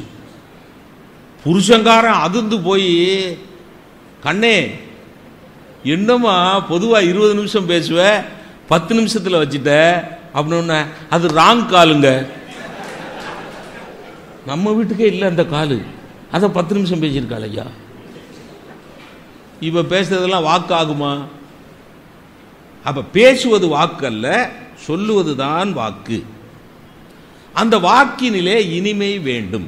இனிமை என்பது வேறு, இனிப்பு என்பது வேறு. புரியுதுங்களா? இனிப்பு என்பது சுவை, இனிமை என்பது குணம், குவாலிட்டி. இனிப்பு என்பது டேஸ்ட், மாறும். எனக்கு பிடிச்சது பெரியவருக்கு பிடிக்காம போகலாம். எனக்கு ஒரு இனிப்பு பிடிக்கும், ஜாங்கிரி பிடிக்கும், ஐயாவுக்கு பிடிக்காது. ஐயாவுக்கு குலாப் ஜாமுன் பிடிக்கும், அவருக்கு ரசகுல்லா தான் பிடிக்கும். இனிப்பு சுவை மாறிடும், ஆளாளுக்கு மாறும். கொஞ்சம் சாப்பிட்ட உடனே திகட்டி போகும். ஆனால் இனிமைங்கிற குவாலிட்டி இருக்கு பாருங்க, எனக்கு இனிமையாக இருக்கிறது ஐயாவுக்கும் கண்டிப்பாக இனிமையாக தான் இருக்கும். ஒரு குழந்தையை பார்த்து நான் ரசித்தா கண்டிப்பாக ஐயாவும் குழந்தையை பார்த்து ரசிக்கத்தான் செய்வார். ஒரு ரோஜா பூவை பார்த்து நான் ரசித்தா ஐயாவும் ரோஜா பூவை பார்த்து ரசிக்கத்தான் செய்வார். அதுதான் இனிமை. மகாகவி பாரதி ரொம்ப கவனமாக வாக்கினிலே இனிப்பு வேண்டும்னு சொல்லலை, வாக்கினிலே இனிமை வேண்டும்னா. இனிமைங்கிறது குவாலிட்டி, இனிமைங்கிறது குவாலிட்டி. இனிமையான வார்த்தைகளை நிறைய பேசிக்கிட்டேயும் இருக்கக்கூடாது. நிறைய பேசணும்னா சிக்கிக்கிடுவோம் சார். அதுவும் குறிப்பாக இந்த பக்கம் இருக்க ஆண்களுக்கு சொல்கிறேன், நீங்களும் உங்கள் மனைவியும் அன்பின் காரணமாக உரையாட தொடங்கினால் 7 நிமிஷம் 8 நிமிஷம் டெட்லைன் வச்சுக்கோங்க. நான்லாம் அப்படி தான். எப்பவும் ஹேங்கரில் ஒரு சட்டை ரெடியாக இருக்கும். அவளோட பேச ஆரம்பித்த 6வது நிமிஷத்தில் ஒரு நண்பர் வர்றேன்னு சொல்லியிருக்கார், போய் பார்த்துட்டு வந்துட்டான்னு சட்டையை போட்டு 7வது நிமிஷம் பேசிக்கிட்டு இருந்தீங்கன்னா எனக்கு தெரியாதாவுக்கும் உங்கள் அப்பாவை பற்றின்னு ஆரம்பிப்பா. அதோட கதை கந்தலாயிரும். நிறைய பேசாதீங்க, குறையா பேச. இனிமையான விஷயங்களை குறையா பேசினா போதும். அது திகட்டவே திகட்டாது. இனிப்பு திகட்டி போகும், இனிப்பு திகட்டி போகும், இனிமை திகட்டவே திகட்டாது. அதனால தான் வாக்கினிலே இனிமை வேண்டும். சில பேருக்கு அந்த துஷ்டத்தனமான வார்த்தைகளை விட்டுட்டு பேசவே வராது. சில ஆளுங்க பேசுறத பார்த்துருக்கீங்களா? கெட்ட வார்த்தை தான் லிங்க் வேர்டாக இருக்கும். ஒரு வாக்கியத்துக்கு இன்னொரு வாக்கியத்துக்கு தொடர்பு சொல்லுது, ஒரு கெட்ட வார்த்தையை போடுவான். பார்த்துருக்கீங்களா? அப்படி நான் ரொம்ப பேரை பார்த்துருக்கேன் கிராமங்களில், குறிப்பாக கிராமங்களில். ஒரு கிராமத்தில் எங்கள் பேராசிரியர் தான் ஒரு கதை சொல்லுவார். இந்த இளவுன்னு ஒரு வார்த்தை இருக்குல்ல, இறந்து போயிட்டாங்கன்னா சொல்ற இளவு.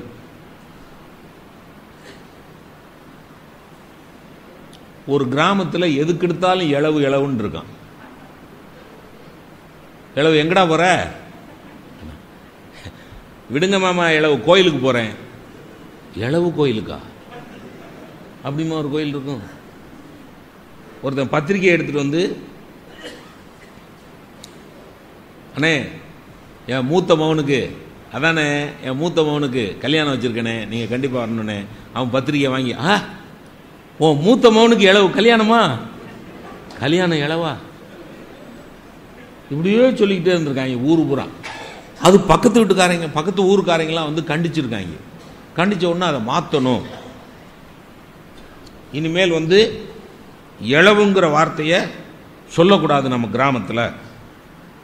அதனால அதுக்கு ஒரு கமிட்டி போட்டு முதல் கூட்டம் இத்தனாம் தேதின்னு ஃபிக்ஸ் பண்ணிட்டாங்க. எப்படி அந்த இளவுங்கிற வார்த்தையை நம்ம கிராமத்தில் இருந்து ஒழிக்கிறது அப்படின்னு திட்டம் போடுறதுக்காக ஒரு கமிட்டி போட்டாங்க. அதுக்கு ஒருத்தர் தலைவராக போட்டாங்க, செக்ரட்டரி ஒருத்தன், செயலாளர், அது உறுப்பினர்கள்னு போட்டு அந்த எல்லாம் கூட்டிட்டாங்க. அத்தனாம் தேதி இத்தனை மணிக்கு செயலாளர் வந்துட்டார், உறுப்பினர்கள் வந்துட்டாங்க, தலைவரை காணோம். 10 மணிக்குன்னு கூட்டம் போட்டால் தலைவர் 11 மணி வரைக்கும் வரல. குரூப்பில் அந்த டீமில் ஒருத்தன் சொல்லியிருக்கான், இளவு இதுக்கு தான் அவனை தலைவனா போடாதன்னு சொன்னேன். இளவு இது ஒரு கூட்டம் தேவையா?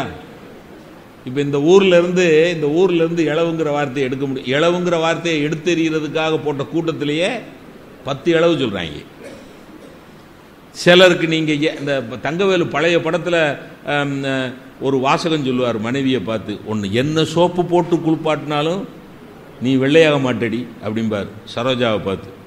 அது மாதிரி சில பேருக்கு என்ன சொல்லி கொடுத்தாலும் அந்த துஷ்டத்தனமான வார்த்தைகளை விட முடியாது.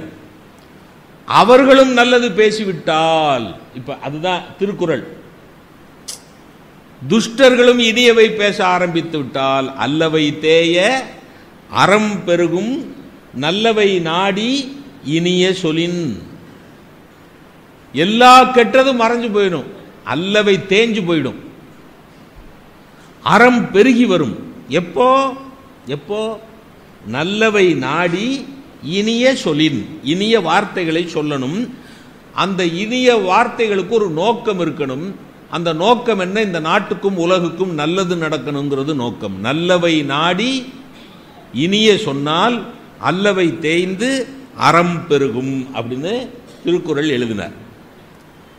இன்சொல் கூறல் இனியவை கூறல்னு ஒரு அதிகாரமே இருக்கு, 10 பாட்டு இருக்கு. இனியவை கூறல் அப்படின்னு ஒரு 10 பாட்டு இருக்கு, 10 திருக்குறள் இருக்கு. அதுல ஒரு அற்புதமான திருக்குறள் தான் இப்ப நான் சொன்னது. அல்லவை தேய அறம் பெருகும் நல்லவை நாடி இனிய சொலின். இன்னொரு திருக்குறள் எல்லாருக்கும் தெரிஞ்ச திருக்குறள், காயிருப்ப கனி இருப்ப காய் கவர்ந்தட்டு இனிய உளவாக இன்னாத கூறல் கனி இருப்ப காய் கவர்ந்தட்டு. நல்ல பழம் இருக்குது, எவனாவது காய் எடுத்து கடிப்பானா? தெற்க ஒரு 30 கிலோமீட்டர் போனால் அருமையான சோலைவனம் இருக்கு, வடக்க ஒரு 30 கிலோமீட்டர் போனால் பாலைவனம் இருக்கு. பிக்னிக் போகணும்னு நினைக்கிறவன் எங்கே போவான்? தெற்க போவானா வடக்க போவானா? சோலைவனம் இருக்கிற பக்கம் தானே போவான். அது மாதிரி புத்திசாலி காயும் கனியும் இருக்கிற இடத்துல எதை எடுப்பான்? கனியை எடுப்பானே ஒழிய காயை எடுக்க மாட்டான். அவர் ஆச்சரியப்படுறார், இது எப்படி காயை போய் எடுக்கிறான் கனி இருக்கையில் அப்படின்னு ஆச்சரியப்படுறார். பெரியோர்களே, நமக்கு காது 2 கொடுத்துருக்கிறார், நாக்கு 1 தான் கொடுத்துருக்கிறார் கடவுள். அந்த ஒரு நாக்கை வச்சுக்கிட்டே அவன்கிட்ட எல்லாம் பேச்சு வச்சுக்காதப்பா, அவன் 2 நாக்கில் பேசுவாங்கிறான். எப்படி அப்படின்னா இப்போ ஒன்று சொல்லுவான், கொஞ்ச நேரம் கழிச்சு மாற்றி பேசுவான். அவனுக்கு பேர் என்ன? 2 நாக்கு அவனுக்கு அப்படிமா. ஒரு நாக்கு 2 காது ஏன் கடவுள் படைச்சார் தெரியுமா? தத்துவம் என்ன தெரியுமா? குறைவா பேசணும், நிறைய கேட்கணும். அதுக்கு தான் நிறைய கேட்கணும். நாமளே பேசிக்கிட்டே இருக்கக்கூடாது, சல சல சல சல சல சலன்னு பேசிக்கிட்டே இருக்கக்கூடாது. கண்டென்ட் இருக்கணும். கண்டென்ட்னா என்ன? உள்ளீடு இருக்கணும். பேசுகிற பேச்சில் சரக்கு இருக்கணும். உள்ளீடே இல்லாமல் பேசிக்கிட்டே இருக்கக்கூடாது, உள்ளர்த்தமே இல்லாமல் பேசிக்கிட்டே இருக்கக்கூடாது. குறைய பேசணும், நிறைய கேட்கணும்.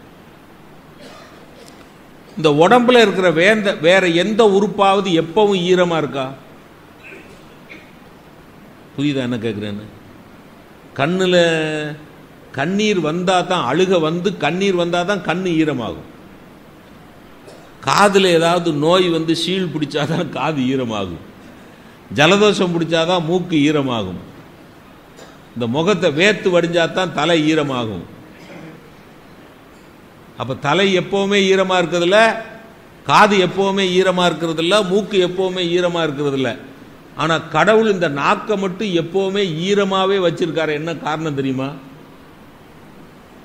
மென்மையான குளிர்ச்சியான வார்த்தைகளை மட்டுமே இந்த உறுப்பு பேச வேண்டும் என்பதற்காகத்தான் எப்பொழுதுமே நாக்கை ஈரமாவே வச்சிருக்கிறார்.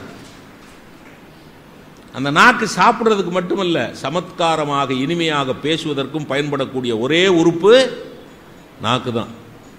நாக்காக்க அப்படின்னு வள்ளுவர் சொன்னதுக்கு ரெண்டு அர்த்தம் இருக்கு. ஒன்று, கண்டதையும் சாப்பிடாத, வாயடக்கம். வாயடக்கம், கண்டதையும் சாப்பிடாத. சிலர் பார்த்துருங்களா, அள்ளி அள்ளி சாப்பிடுவோம், உடம்புக்கு ஒத்துக்காதனாலும் சாப்பிடுவோம். கண்டதையும் சாப்பிடாத நாக்காக்க. கண்டதையும் பேசாத, குறைவா பேசு, நிறைய கேளு, அதுதான். கெட்டதை கேட்காத. மகாத்மா காந்தி அவர் மேசையில் 3 பொம்மை வச்சிருந்தாரு. ஒரு பொம்மை 2 காதையும் பொத்திக்கிட்டு இருந்தது, ஒரு பொம்மை வாயை பொத்திக்கிட்டு இருந்தது. என்ன அர்த்தம்? கெட்டதை பேசாத, கெட்டதை கேட்காத, கெட்டதை பார்க்காத, நல்லதையே பேசு. அப்போ நமக்கு ஒரு அடிப்படை கேள்வி என்ன வருதுன்னா, நான் நல்லதையே பேசுறது சரிதான் சார், நல்லதையே பேசுன்னு சொன்னீங்கன்னா சரிதான் சார், ஆனால் கெட்டதை கேட்காதீங்கன்னு சொன்னா எப்படி சார்? எனக்கு அது சாத்தியமா சார்? கெட்டதை கேட்காத. மகாத்மா காந்தி கெட்டதை பேசாதன்னார். சரி, நான் தயாரிச்சிருவேன், என்னால் முடியும். கெட்டதை கேட்காதன்னா காதை எவ்வளோ நேரம் சார் பொத்திக்கிட்டே இருக்குது? ஒரு பஸ்ஸில் போனால் அப்படி பேசுகிறான். மொபைல் ஃபோனை ரோட்டில் வச்சுக்கிட்டு நின்றுக்கிட்டு சண்டை போடுறான் சார்.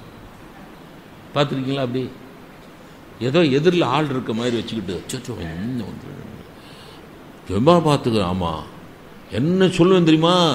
ஆமாம், உங்கள் அப்பனை எனக்கு தெரியாதுன்னு நினச்சியா? ஏய், உங்கள் அப்பா என்ன வாழ்க்கை வாழ்ந்தான்னு தெரியாது தெரியுமா எனக்கு? நீ என்னடா நினச்சிக்கிட்டு இருக்கிற? நீலாம் ஒரு மனுஷனாடா? டே, நீ ஒத்தை கொத்த வாடா, நீ நேரம் வாடா. அவன் அங்கே மொபைலில் இருந்துட்டு எப்படிடா ஃபோன் வழியில் வர்றது? ரோட்டில் நின்று கத்துறான் சார். நம்ம அப்படி நடந்து போயலாம், அந்த துஷ்ட வார்த்தை பூரா நம்ம காதில் விழத்தானே செய்யும். அப்போ கெட்டதை கேட்காதானே எப்படி? அப்போ தான் எனக்கு வள்ளலாரோட பாட்டு உதவி பண்ணுறது. ஒருமையுடன் நினது திருமலரடி நினைக்கின்ற உத்தமர்தம் உறவு வேண்டும், உள்ளொன்று வைத்து புறமொன்று பேசுவார் உறவு கலவாமை வேண்டும். வார்த்தை எது முக்கியமான வார்த்தை? உறவு கலவாமை. உறவே வேண்டான்னு சொல்லல, உள்ளொன்று வைத்து புறமொன்று பேசுவார் உறவே நமக்கு வேணாம்னு வள்ளலார் சொல்லல. ஏன்னா உள்ள ஒன்றை வச்சுக்கிட்டு வெளியே ஒன்றை பேசுறவன், நெஞ்சில் நஞ்ச வச்சுக்கிட்டு வாக்குல இனிமையா பேசுறவன் எத்தனை பேர் இருக்கான்? நெஞ்சு பூரா வஞ்சம், நெஞ்சு பூரா வஞ்சகம், நெஞ்சு பூரா விஷம். ஆனா பேசுற பேச்சு அவ்வளவு ஸ்வீட்டா பேசுவான். அவனோட தான் நான் வாழ்ந்தாக வேண்டியிருக்கு. என்கிட்டயே சொல்லுவான், சார் என்னமா பேசுறீங்க சார். கிருபானந்த வாரியார்னு ஒருத்தர் இருந்தார் சார், அப்படி பேசுவார் சார். அவர் காலமாயிட்டார் சார். அடுத்து கீரன் ஒருத்தர் இருந்தார் சார். ஐயோயோ, அப்புறம் கிருபானந்த வாரியாருக்கு அடுத்து கீரன் தான் சார். அப்படி நல்லா பேசுவார் சார். அவரும் போய் சேர்ந்துட்டார் சார். அதுக்கப்புறம் ஆசா ஞான சம்பந்தன் ஒரு பேராசிரியர் இருந்தார் சார். ராதாகிருஷ்ணன் ஒரு பேராசிரியர் இருந்தார். என்னமா பேசுவார். 2 பேரும் போய் சேர்ந்துட்டாங்க சார். அவங்களுக்கெல்லாம் அப்புறம் நீங்க தான் சார். அப்படின்னா என்ன அர்த்தம்? அப்படின்னா நீங்க சீக்கிரம் போய் சேர்ந்துருவேன்னு அர்த்தம். அப்படியா? அதாவது நான் நல்லா பேசுறேன்னு பாராட்டுறானாமா. இப்படியா பாராட்டுறது? என்னை இப்படி நேருக்கு நேரம் அப்படி பாராட்டிட்டு ஐயாட்ட போய் அவனையே ஏன் வருஷம் போடுறீங்க? பழனியப்ப ஐயாட்ட போய் அதே ஆளு ரெட்ட நாக்கு, ஏன்ட்ட நீங்க என்னமா பேசுறீங்க? வாரியார் மாதிரி, கீரை மாதிரி, ஐயா பொய்யா அப்பா சே, உங்க நேரம் தான் சார் கருப்பு, வார்த்தையெல்லாம் வெள்ளை சார். ஏ அப்பா, நமக்கே ரோமாஞ்சனமாய் மெய் சிலிர்த்து கண்ணீர் வந்து என்பு நைந்து உருகி நெக்கு நெக்கு ஏங்கி அன்புனும் ஆறு கரையது புரண்டு. அவர்கிட்ட போய் அவனையே ஏன் சார் அடிக்கடி போடுறீங்க? அவன் என்ன சார் பேசுகிறான்? அவன் என்ன பேசுகிறான்? ஒரு செய்தி சொல்கிறான், அப்புறம் 5 நிமிஷம் சிரிக்க வைக்கிறான். 5 நிமிஷம் சிரிக்க வைக்கிறது எதுக்கு தெரியுமா? இந்த மூடையில் நெல்லிக்காவை போட்டு ரொப்புனீங்கன்னா நெல்லிக்காய் நிரம்பிருச்சுன்னு வைங்க. ஆனால் இன்னும் கொஞ்சம் ஒரு படி நெல்லிக்காய் இருக்குது, மூடையில் போடுறதுக்கு இன்னும் ஒரு படி நெல்லிக்காய் இருக்குது. என்ன பண்ணுவான் பார்த்துருக்கீங்களா? இப்படின்னு 2 தடவை அந்த மூட்டையை குலுக்குவான். குலுக்குனா என்ன ஒரு படி நெல்லிக்காயை உள்ளே போட்டுடலாம். அதுக்கு தான் சிரிக்க வைக்கிறது. அவர்கிட்ட போய் அப்படி பேசுவான். அப்போ நெஞ்சில் வஞ்சத்தை வச்சுக்கிட்டு நாக்கில் இனிமையாக பேசுகிறவன் நான் என்ன பண்ணுறது? அவனோட தான் வாழ்ந்தாக வேண்டியிருக்கு. ஏன்னா நான் head of the department sir, என் இங்கிலீஷ் டிபார்ட்மெண்ட்டுக்கு நான் தலைவன், துறை தலைவன். என்னை பார்த்த உடனே 12 பேர் என் கீழே வேலை பார்க்குற 12 பேர் எந்திரிச்சு சார் குட் மார்னிங் சார் அப்படிமாங்க. இவன் செத்தா தானே அடுத்து நமக்கு அந்த பதவி வரும்னு உள்ளுக்குள்ள ஓட்டம் எப்படி இருக்குன்னா, எனக்கு அடுத்த சீனியர் இருக்கான் பாருங்க, நான் ஹெட்டு, எனக்கு அடுத்த சீனியர் இருக்கான் பாருங்க, அவன் சார் குட் மார்னிங் சார் அப்படின்னு சொல்லிக்கிட்டு இருக்கல, அவன் மனசுக்குள்ள என்ன ஓடிக்கிட்டு இருக்குன்னு தெரியுமா? என்னடா டெய்லி வந்துடுறானே, எவ்வளவு ஆக்சிடென்ட் ஆகுது, ஆனால் குட் மார்னிங் சொல்லுவான். இப்போ வள்ளலார் பாட்டை பாருங்க, உள்ளொன்று வைத்து புறமொன்று பேசுவார் உறவு கலவாமை வேண்டும். அப்படின்னா என்ன அர்த்தம்னா, அவனோட தான் வாழணும், ஆனால் அவனோட போய் ஒட்டக்கூடாது. தாமரையில் தண்ணி மாதிரி இப்படி வச்சுக்கோங்களேன். நம்ம ரோட்டில் போகிற போது, பஸ்ஸில் போகிற போது, ட்ரெயினில் போகிற போது கெட்ட வார்த்தைகள் நம்ம காதில் வந்து விழத்தான் செய்யும். ஆனால் நம்ம என்ன பண்ணக்கூடாது, அதை மூளையில் ஸ்டோர் பண்ணக்கூடாது. அதான் உறவு கலவாமை வேணும். கெட்டதே கேட்காம நம்மளால் வாழ முடியாதுங்க. நல்லதா பேசுகிற மனிதர்களாக இருக்கிறாங்க இன்னைக்கு, பூரா கெட்டவர்கள்.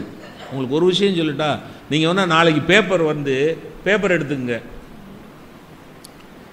ஒரு செய்தித்தாள் எடுத்துக்கிட்டு ஒரு வெள்ளைத்தாள் எடுத்து வச்சுக்கிட்டு மத்தியில் ஒரு கோடை போட்டு இந்த பக்கம் கெட்ட செய்திகள்னு எழுதுங்க, இந்த பக்கம் நல்ல செய்திகள்னு எழுதுங்க, ஒரு பட்டியல் தயாரிங்க. அதில் வந்திருக்க செய்திகளை பிரித்து எழுதுங்க. நீங்கள் என்ன நினைக்கிறீங்க, கெட்ட செய்திகள் அதிகம் இருக்குமா, நல்ல செய்திகள் அதிகம் இருக்குமா? பத்திரிக்கை முழுக்க கெட்ட செய்தி தான்.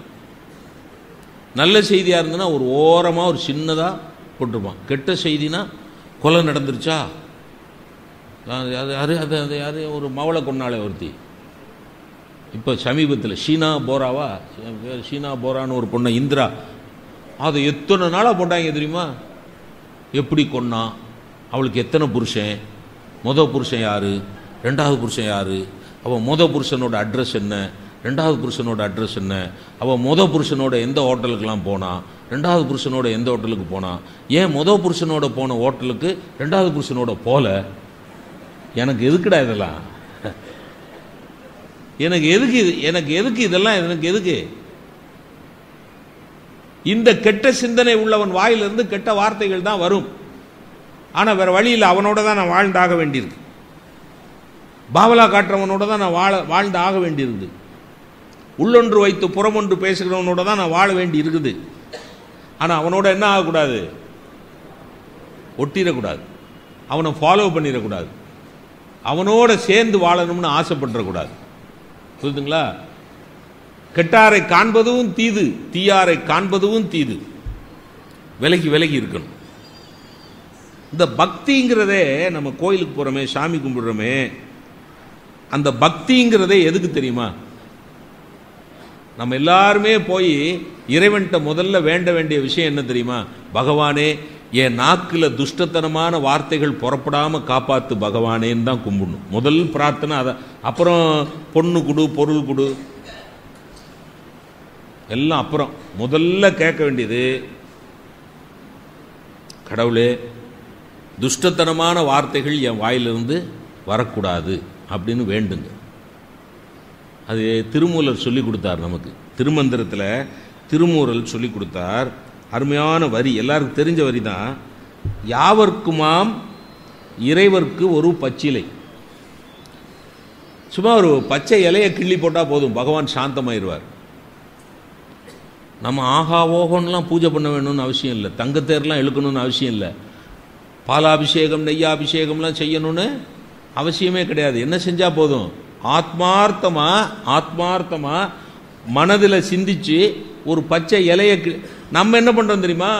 ஆடம்பரமா வாயால பாடுறோமே ஒழிய மனதுனால சிந்திக்கிறது கிடையாது. நம்ம வாயால பாடுறோம். நீங்க இப்போ மார்கழி மாசம் எல்லா பெண்களும் திருப்பாவை பாடுவீங்க. அந்த திருப்பாவையில் ஒரு பாடல் இருக்கு தெரியுமா? மாயனை மண்ணு வடமதுரை மைந்தனை ஆயர் குல விளக்கை தாயை குடல் விளக்கம் செய்த தாமோதரனை தூயோமாய் வந்து தூமலர் தூவித் தொழுது வாயினால் பாடி மனதினால் சிந்தித்து. ஆண்டாள் எவ்வளவு கவனமா சொல்றா பாருங்க. வாயினால் பாடி மனதினால் சிந்தித்து தூயோமாய் வரணும். முதல்ல கோயிலுக்கு வரையில் எப்படி வரணும்? தூய்மையா வரணும். தூய்மையான ட்ரெஸ் மட்டும் தூய்மையா இருக்கக்கூடாது. எது தூய்மையா இருக்கணும்? மனசு வாக்கு ரெண்டு சுத்தமா இருக்கணும். தூயோமாய் வந்து தூமலர் தூவி தொழுது வாயினால் பாடி. பாருங்க, அருமையான வரி. உங்களுக்கு ஒன்று சொல்லிட்டா, மிகச்சிறந்த இலக்கியம், மிகச்சிறந்த தமிழில் படிக்க வேண்டும் என்றால் தயவு செய்து திருப்பாவை படியுங்கள். எனக்கு தெரிய மிக அருமையான தமிழில் எழுதப்பட்ட அருமையான இலக்கியம் திருப்பாவை. வாயினால் பாடி மனதினால் சிந்தித்து, அப்படி சிந்திச்சு நம்ம கும்பிட்டோம்னு சொன்னா போய பிழையும் புகுதருவான் என்றனவும். அது என்ன அர்த்தம் தெரியுமா? போய பிழையும்னா இதுவரைக்கும் என் வாழ்க்கையில் நடந்த தவறுகள், இனிமேல் வரப்போற தவறுகள். புகு தருவான் என்றனவும் தீயினில் தூசாகும் செப்பேலோர் எம்பாவாய். என்ன அருமையான கவிதை சார். அதுல முக்கியமான நமக்கு வேண்டிய இடம் தெரியுமா? வாயினால் பாடி மனதினால் சிந்தித்து. நம்ம மனசுல சிந்திக்கிறதே கிடையாது, வாக்குல சுத்தம் கிடையாது, மனசுல சுத்தம் கிடையாது. சும்மா போய் நின்றுட்டு ஆகா ஓகோன்னு அன்னதானம் பண்றது, அது பண்றது, இது பண்றது, அபிஷேகம் பண்றது, தங்கத்தேர் இழுக்கிறது. தங்கத்தேர் நான் சொன்னா ஞாபகம் இல்லை, பரவாயில்ல, நல்ல விஷயத்தை சொல்லலாம். திருச்செந்தூர்ல ஒரு தங்கத்தேரை இழுத்துட்டு ஒரு வட இந்திய குடும்பம் போச்சு சார். பணம் கட்டணும். அதுக்கு ஒரு திருச்செந்தூர் கோயிலில் ஒரு பணம் கட்டணும். கட்டினா தங்கத்தேர் அந்த குடும்பத்துக்கு அர்ச்சனை பண்ணி இழுப்பாங்க. வட இந்திய குடும்பம் சார். அந்த ஆளை பார்த்தீங்கன்னா இந்த சைஸில் இருக்காரு. இந்த குடும்ப தலைவன், குடும்ப தலைவி அவருடைய மனைவிங்கிறதுனால அதே சைஸு, குழந்தைங்க அதே சைஸு, 4 பேரும் பிரகாரத்தையே அடைச்சி போகிறாங்க. பின்னாடி முருகனை தங்கத்தேரில் வச்சு இழுத்துட்டு வர்றாங்க. அவர் கழுத்தில் பார்த்தீங்கன்னா அவ்வளோ நகைகள், அந்த அம்மா கழுத்தில் பார்த்தீங்கன்னா அவ்வளோ நகைகள். அந்த சின்ன பயலுவ 2 பேரும் 10 விரல்லையும் மோதிரம் போட்டிருக்கான். அவ்வளோ ஆடம்பரம். பகவானுக்கு முன்னாடி நடந்து போகிறோமேங்கிற பணிவு கூட இல்லாமல் இப்படி நடக்கிறாங்க. அந்த தங்கத்தேர் ஊர்வலத்திலே அப்புராணியா இருந்தது முருகன் மட்டும்தான். அவர் தேருக்குள்ள வேலை பிடிச்சிக்கிட்டு எங்க இழுத்துக்கிட்டு போறாங்க. நான் பாட்டில் உள்ள உட்கார்ந்துருந்தேன், எங்கேயோ தரதரன்னு இழுத்துட்டு போறாங்களப்பா. ஐயர்கிட்ட கேட்குறாரு, யோ ஐயர்வாள், எங்க இழுத்துட்டு போறா? கடல்ல கொண்டு போய் கரைச்சிருவாளா? அவரு, சுவாமி பயப்படாதே, நான் இருக்கேன். யாருக்கு யார் இருக்கா? முருகனுக்கு ஐயர் இருக்காரா? சும்மா பயப்படாதே, நான் இருக்கேன், நான் பார்த்துக்கிடுறேன், நீங்க கவலைப்படாம இருங்கோ, எப்படினாலும் உங்களை கொண்டு போய் சன்னிதானத்தில் சேர்த்துடுறேன். ரொம்ப சிம்பிள் வழிபாடு. யாவர்க்குமாம் இறைவர்க்கு ஒரு பச்சிலை, யாவர்க்குமாம் பசுவுக்கு ஒரு கையுறை. சாப்பிட்ற போது ஒரு கை புல், ஒரு கையில் நிறைய புல் எடுத்து ஒரு பசுவுக்கு கொடுத்துட்டு சாப்பிடு. கோமாதா, கோ சம்ரட்சணை. ஒரு கொஞ்சம் புல் எடுத்து பசுவுக்கு கொடுத்துரு. யாவர்க்குமாம் இறைவர்க்கு ஒரு பச்சிலை, யாவர்க்குமாம் பசுவுக்கு ஒரு வாயுரை, யாவர்க்குமாம் உண்ணும் போது ஒரு கைப்பிடி.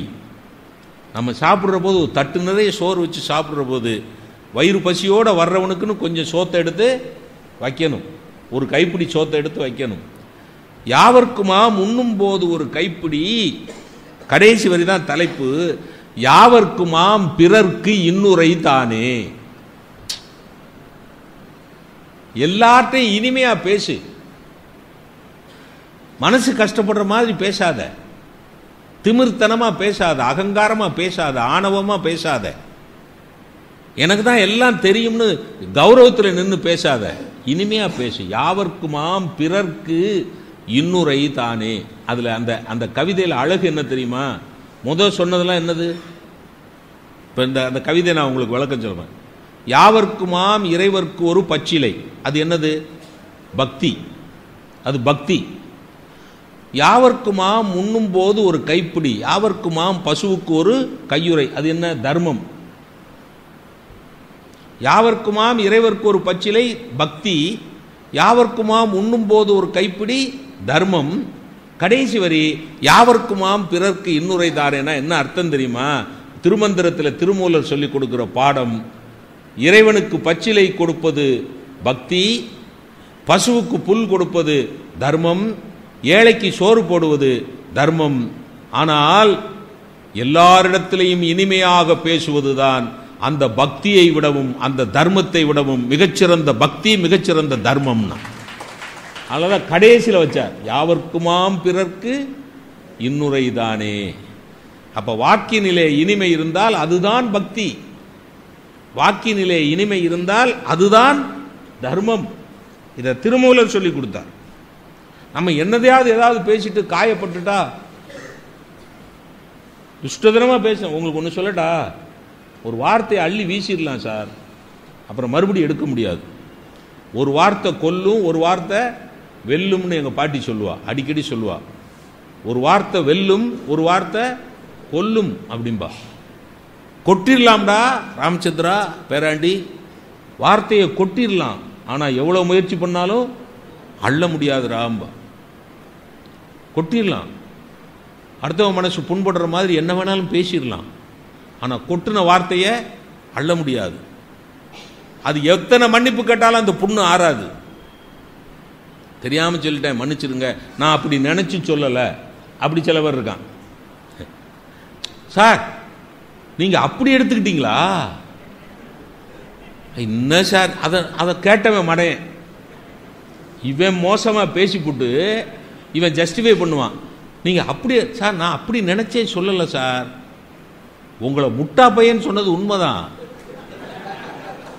நான் சொன்னேன் இல்லை, ஆனா உங்களை முட்டா பையன் நினைச்சு சொல்லலை சார், ஒருவேளை முட்டாளா இருப்பீங்கன்னு நினைச்சேன், வந்துருச்சு, மன்னிச்சிருங்க சார். லட்சம் தடவை மன்னிப்பு கேட்டாலும் முட்டாளுங்கிற வாக்கியம் அவன் மனசு வார்த்தை அவன் மனசுக்குள்ள போய் காயப்படுத்திடுச்சுன்னா அந்த புண்ணு ஆறாது. திருவள்ளுவர் ரொம்ப அழகா கவிதை எழுதினார், தீயினார் சுட்ட புண் உள்ளாரும் ஆறாதே நாவினால் சுட்ட வடுனார். பாருங்க, அதுதான் இலக்கியம், தமிழ் இலக்கியம். தீயினால சுட்டா புண்ணு, நாக்குனால சுட்டா வடு. உங்களுக்கு பெரியவர்களே உங்களுக்கு தெரியும், புண்ணு ஆறி போகும், ஆனா அந்த தழும்பு இருக்கு பாருங்க வடு, அந்த தழும்பு அந்த வடு எத்தனை காலம் ஆனாலும் உடம்புல தான் இருக்கும். அது மாதிரி தீயினால் சுட்ட புண் உள்ளாரும் ஆறாதே நாவினால் சுட்ட வடு. அதனால நம்ம ரொம்ப கவனமா இருக்கணும், மறந்து கூட அடுத்தவங்களை புண்படுத்திடக்கூடாது. ஆனால் நம்ம எங்கே பார்த்தாலும் அதான் செய்கிறோம், வீட்டில், ரோட்டில், குடும்பத்தில் பார்த்தீங்கன்னா எவ்வளவு துஷ்டத்தனமான வார்த்தைகள்.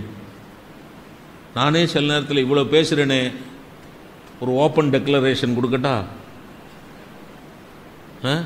இவ்வளோ பேசுகிறேனே, நானே கோபத்தில் என்னென்னமோ வீட்டில் பேசியிருக்கேன், அதையெல்லாம் நீ சபையில் சொல்லிடக்கூடாதுன்னு சொல்லித்தான் அவளை கூப்பிட்டு வந்திருக்கேன். அவள் வாட்டில் டபக்குன்னு எந்திரிச்சு, இவர் இவ்வளவு பேசுகிறார் இல்லைங்க, அன்னைக்கு என்னைய பார்த்து என்ன சொன்னார் தெரியுமா அப்படின்னா எல்லா சகோதரிகளுக்கும் அவளுக்கு சப்போர்ட்டுக்கு வந்து, எங்கள் வீட்டிலையும் அப்படி தாங்க சிக்கலாக போயிடுது, கோபத்தில் வந்துடுது சார். அதனால தான் திருவள்ளுவர் தன்னைத்தான் காக்கின் சினங்காக்கன்னார். கோபத்தை அடக்குனா தான் இனிமையான வார்த்தைகள் வரும். ரொம்ப முயற்சி பண்ணணும் அதுக்கு. கோபத்தை அடக்குறதுங்கிறது சாதாரணமான விஷயம் இல்லைங்க, சும்மா சொல்லிடலாம் கோபத்தை அடக்கணும் கோபத்தை அடக்கணும் அப்படின்னு சொல்லலாம். கோபத்தை அடக்குறது சாதாரணமாக பெரிய பெரிய ஆளுக்கெல்லாம் வாய்க்காது. வெகுளி கணமேயும் காத்தல் அரிது. யாரு? பெரிய சான்றோர்கள். திருவள்ளுவர் சொன்னார், அவங்களால கோபத்தை அடக்க முடியாதுன்னார். விஸ்வாமித்திரரால் அடக்க முடியாது, பரசுராமரால் அடக்க முடியாது, பெரிய முனிவர்கள் கோபத்தை அடக்க முடியாது. அவர்களுக்கே கோபத்தை அடக்க முடியலைன்னா நம்ம யாரு? எம்மாத்திரம். யோசிச்சு பாருங்க. வீட்டில் பார்த்தீங்கன்னா சண்டை சச்சரவு வரையில் என்னென்னமோ பேசிடுறோம், என்னென்னமோ பேசிடுறோம். கணவன் மனைவியை கேவலமாக பேசிடுறான். கல்யாணம் ஆகி 25 வருஷம் கழிச்சு, உங்க அப்பனை பற்றி பேசாதடி. யார்? அவன் மாமனார். மனுஷனா அவன்லாம்? மனுஷனாடி, உங்க அப்பா ஒரு மனுஷனாடி? 15 பவுன் போடுறேன்னு சொன்னான் இல்லடி, சொன்னானா இல்லையா? அந்த அம்மா சொன்னாயா? 14 பவுன் தானே போட்டான். இன்னைக்கு 15 வருஷம் ஆச்சு. அந்த 1 பவுன் எங்கடி? அவ 15 வருஷம் கழிச்சு 1 பவுன். மூதேவி யார? புருஷனை மூதேவி. சம்பாதிக்கிறையில மூதேவி. அந்த 1 பவுனை நீ உன் சம்பாத்தியத்தில் வாங்க வேண்டியதானே? ஏன் சம்பாத்தியத்தில் வாங்குறதுக்கு நீ என்னடி பெரிய அண்ணாவி? நீ என்னடி பெரிய வக்காலத்து பேசுற? உங்க அப்பம் போடுறேன்னு சொன்னதை போட்டானா? அதுக்கு மட்டும் பதில் சொல்லுடி. போட்டானா? தவறியா? அப்பங்கிப்பேன்னு பேசாத. என்னடி அப்பன்னு பேச என்னடி பண்ணுவ? இது தேவையா? இதான் தேவையா சார்? அவர்லாம் ரொம்ப சேஃப் சர்க்கிளில் இருக்கார். யாரு? பழனி பையாலாம் இதெல்லாம் பார்த்தாரு. இது கழுத ஒர்க் அவுட் ஆகாது. சுற்றி பார்த்துருக்காரு. அந்த சங்காத்தமே வேணாமியா, விட்டியா கழுதிய. அப்துல் கலாம்கிட்ட ஒருத்தன் கேட்டானா, ஏன் சார் நீங்கள் கல்யாணம் பண்ணிக்கலான்னு? கலாம் சொன்னாராம், அதுக்கெல்லாம் எனக்கு நேரம் இல்லைப்பான்ட்டாரான். அதுக்கெல்லாம் எனக்கு அதுக்கெல்லாம் நேரம் இல்லைப்பா. அது மாதிரி இப்போ பணம் தொலைஞ்சு போச்சுன்னு வைங்களேன். நம்ம போய் பணம் பேங்க்லேருந்து எடுத்துகிட்டு வர்றோம். ஒரு 25,000 ரூபா எடுத்துகிட்டு வர்றோம். பஸ்ஸில் ஏறி வர்றோம். எவனோ பிக் பாக்கெட் அடிச்சுட்டான்னு வைங்களேன். இப்போ என்னையே கற்பனை பண்ணிக்கங்களேன். கற்பனை பண்ணிங்களேன். நான் பேங்க்லேருந்து 25,000 ரூபா எடுத்துகிட்டு வரேன். 25,000 எவனோ பிக் பாக்கெட் அடிச்சுட்டான். எப்படி இருக்கும்? வீட்டுக்கு வந்து பையில் பார்க்குறேன், பணத்தை காணோம். அழுகையாக வரும். எப்படி பஞ்சாதியை ஃபேஸ் பண்ணுறது? 25,000 தொலைச்சிட்டோமே. அப்படியே கண் கலங்கி நிற்கிறேன். காலிங் பெல்ல மெதுவாக அடிக்கிறேன். மெதுவாக அடித்த உடனே அவள் வந்து கதவை திறக்கிறா. கண் கலங்கி நான் நிற்கிறத பார்க்குறா. பார்த்த உடனே, ஏனுங்க என்ன பிரச்சனை? 25,000 ரூபா எங்கேயோ எவனோ அடிச்சிட்டாமா. அதுக்கு ஏங்க ஆம்பளை கண் கலங்குறீங்க? ஏங்க நம்ம உழைச்சி சம்பாதிச்ச பணங்க. நம்ம கும்பிடுற சாமி உண்மைனா அந்த பணம் கண்டிப்பாக நமக்கு திரும்பி கிடைக்குமுங்க. மனம் தளராதிங்க. உள்ளே வாங்க, கை காலை கழுவிட்டு சாமி கும்பிட்டு சாப்பிடுவாங்க. அப்படி பேசினா தான் அவள் பொஞ்சாதி.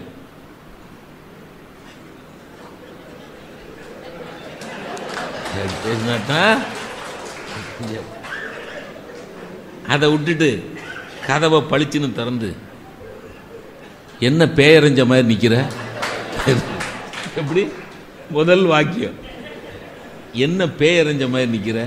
யோ உன்னதான் கேட்க, என்ன பேயறிஞ்ச மாதிரி அப்படின்னு. ஆனால் சார் ஒன்று சொல்கிறேன் சார், பெண்களுக்கு வந்து ரொம்ப ஷார்ப்பு விஸ்டம், ஷார்ப்பு நாலேஜ் இருக்கும்.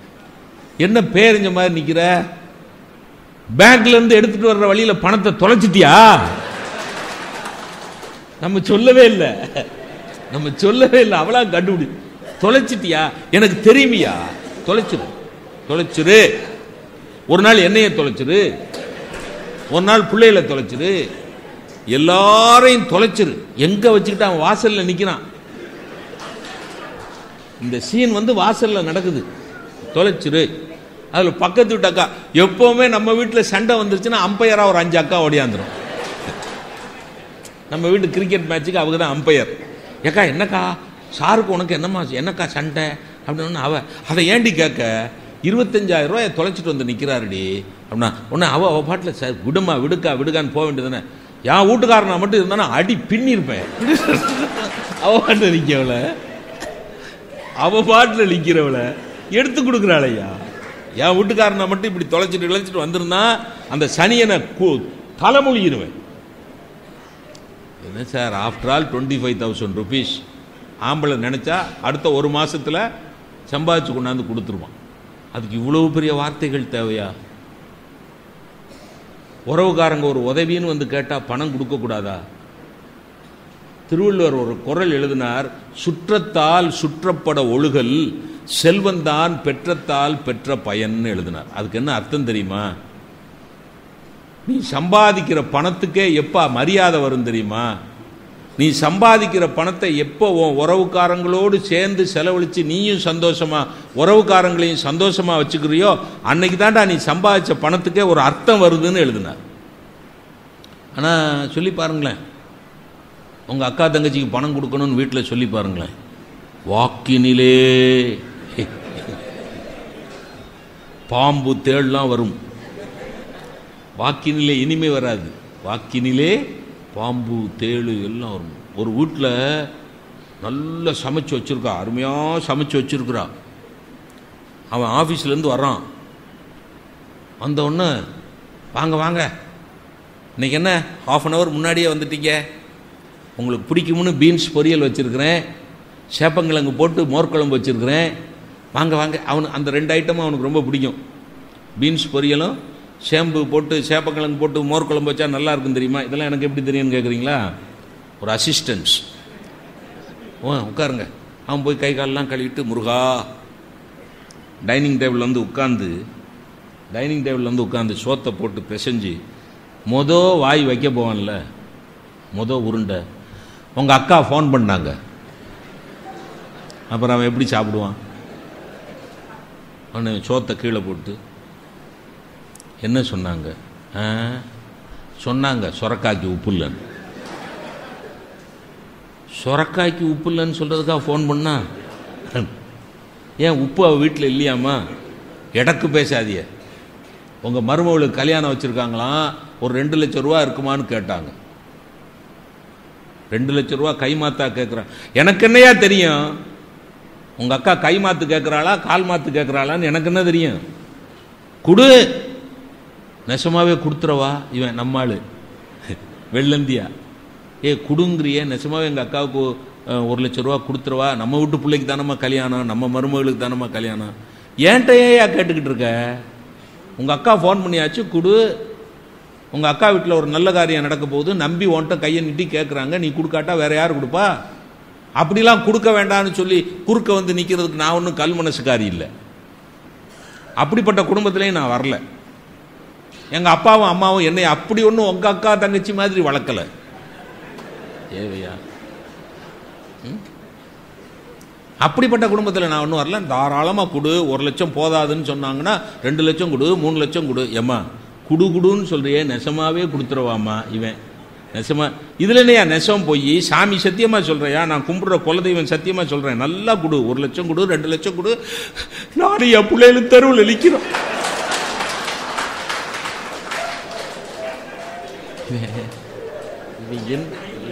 என்ன ஆவான் இவன்? இவன் என்ன ஆவான்? அவன் கொஞ்ச நேரம் குடுங்குறாளே, ஒருவேளை திருந்திட்டாளோ,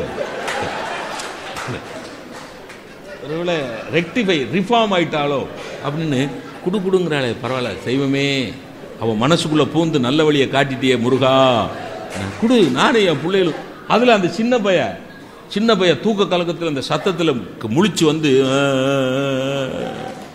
இதுக்கு தானமா சொன்னேன் இந்த ஆளை கல்யாணம் பண்ணிக்காதேன்னுங்கிறான். எப்படி இருந்திருக்கு? என்னங்க ஒரு உறவுக்காரங்க, அக்கா தங்கச்சி, மதினி, நாத்தனா, ஒரு 1 லட்சம் ரூபா கொடுத்தா என்னங்க? இல்லாதவன்ட்ட கேட்கல, இருக்கிறவன்ட்ட. என்கிட்ட இருந்தா தானே எங்க அக்கா கேப்பா. நானே பிச்சை எடுத்துக்கிட்டு இருந்தா கேப்பாளா? சார் நானே பிச்சைக்காரன், அடுத்த வேலை சோத்துக்கு அல்லாடிக்கிட்டு இருக்கேன், என்கிட்ட எங்க அக்கா 1 லட்சம் கேப்பாளா? என்கிட்ட இருக்குன்னு தெரிஞ்சா தானே கேப்பா. சரி கொடுக்க வேணான்னு சொல்றத சமாதானமா சொல்லலாம்ல. இப்படியா கலையபரப்படுத்துறது? அது குடும்பம். குழந்தைகளை திட்டுன்னு திட்டுறது. மார்க் வாங்கு.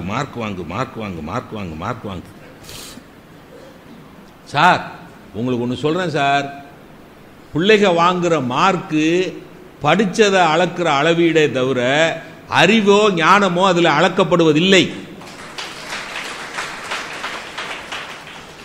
வாங்குற மார்க் அறிவுக்கான அடையாளம் இல்லை சார், ஞானத்துக்கான அடையாளம் இல்லை சார். சொல்லி கொடுத்த பாடத்தை இவன் எவ்வளவு படிச்சிருக்கான்னு தெரிஞ்சுக்கிறதுக்கான அளவு தான் அது மார்க். அதனாலதான் பட்டுக்கோட்டை கல்யாண சுந்தரம் எழுதினார், பள்ளிக்கூடம் இல்லாத ஊருக்கு பயணம் போறேன்டா, பள்ளிக்கூடம் இல்லாத ஊருக்கு பயணம் போறேன்டா, அங்க படிக்க வேண்டியது நிறைய இருக்கு, படிச்சுட்டு வரேன்டான்னார். எப்படி? பள்ளிக்கூடம் இல்லாத ஊருக்கு பயணம் போறேன்டா, அங்க படிக்க வேண்டியது நிறைய இருக்கு, படிச்சுட்டு வரேன்டான்னார். அதுக்கு மார்க் வாங்கலன்னு பிள்ளைகளை போட்டு அடிக்கிறது. நீ ஏன் ஃபர்ஸ்ட் வரல?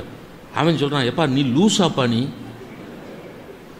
ஒரு 45 பையன்ல ஒருத்தன் தானப்பா ஃபர்ஸ்ட் வர முடியும்.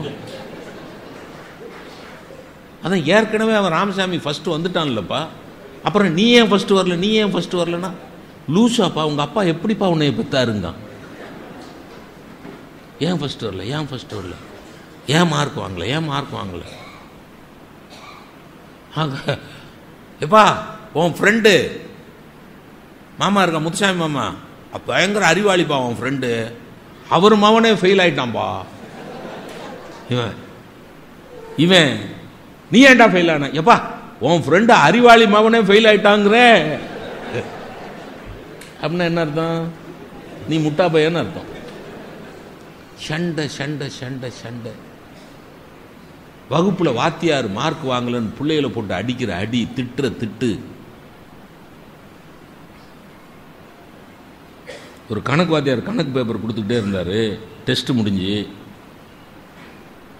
ஒரு பொம்பளை பிள்ளை இந்த பக்கம், பொம்பளை பிள்ளையே இந்த பக்கம் ஆம்பளை பசங்க. பொம்பளை பிள்ளைங்களுக்கு கொடுத்துட்டே வந்தார். ஒரு பொம்பளை பிள்ளை 95 மார்க் வாங்கிட்டு 5 மார்க் போச்சேன்னு அழுகுது. எங்கள் அப்பாட்ட சென்டம் வாங்குவேன்னு சொல்லியிருந்தேன் சார், 5 மார்க் போச்சே சார், மிஸ் ஆயிடுச்சு சார், எப்படி சார் எங்கள் அப்பாவை ஃபேஸ் பண்ணுறதுனா, ஐயோ எனக்கு கலக்கமாக இருக்குது சார்னு அழுகுது. கவலைப்படாதம்மா, டோன்ட் வரி, அடுத்த டெஸ்ட்டில் வாங்கிருமான்னு சொல்லிட்டு பசங்க பக்கம் போய் பேப்பர் கொடுக்காரு. ஒரு பையன் 5 மார்க் தான் வாங்கியிருக்கான். ஜஸ்ட் 5 மார்க்ஸ் வாங்கிட்டு, சார் 5 சார், எப்படி சார் அவர்கிட்ட கேட்டிருக்கான். வெறும் ரெஜிஸ்டர் நம்பர் தானே சார் எழுதுனேன், எப்படி மேல வெறும். ஆனா ஆசிரியர்கள் கருணை உள்ளவர்கள்ங்கிறது நிரூபணம் ஆகுது சார். வெறும் ரெஜிஸ்டர் நம்பருக்கு 5 மார்க் போட்டிருக்காரு. அதுல கீழே அவன் ஃப்ரெண்டு அவன் கையை பிடிச்சி இழுத்து, மாப்பிள்ள அந்த புள்ள பாவம் 5 மார்க் இல்லைன்னு அழுவுது,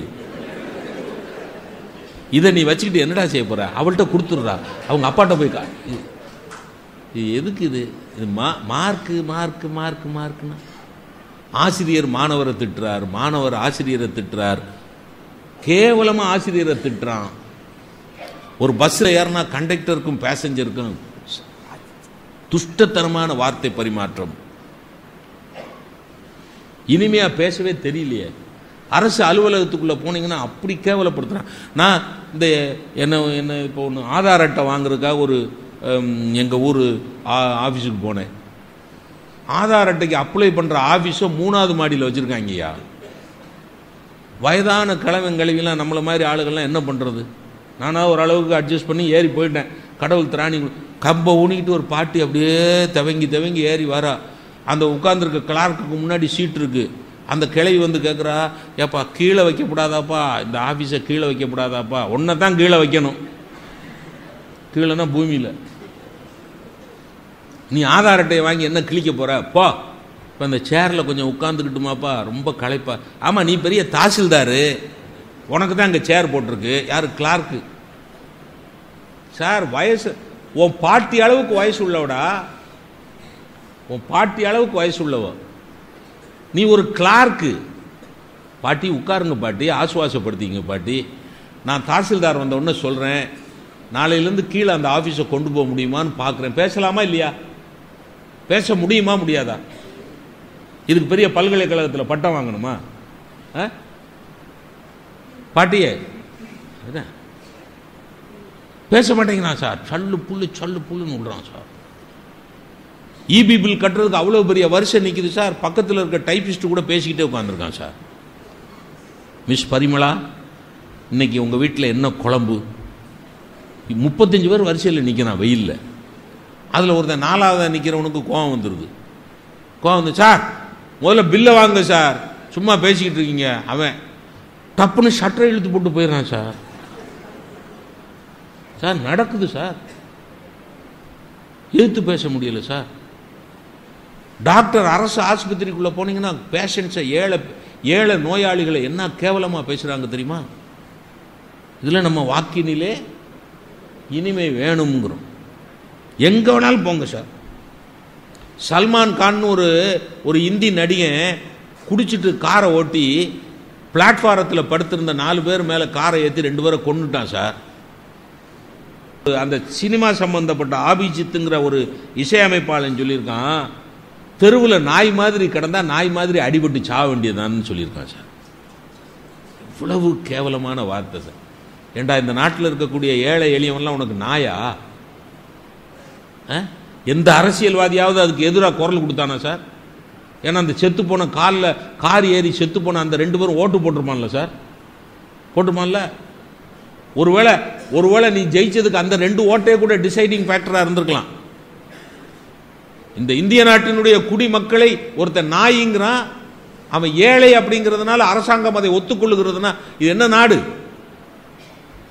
ஏழைங்கிறதுனால நீ நாயின்னு பேசிடுவியா?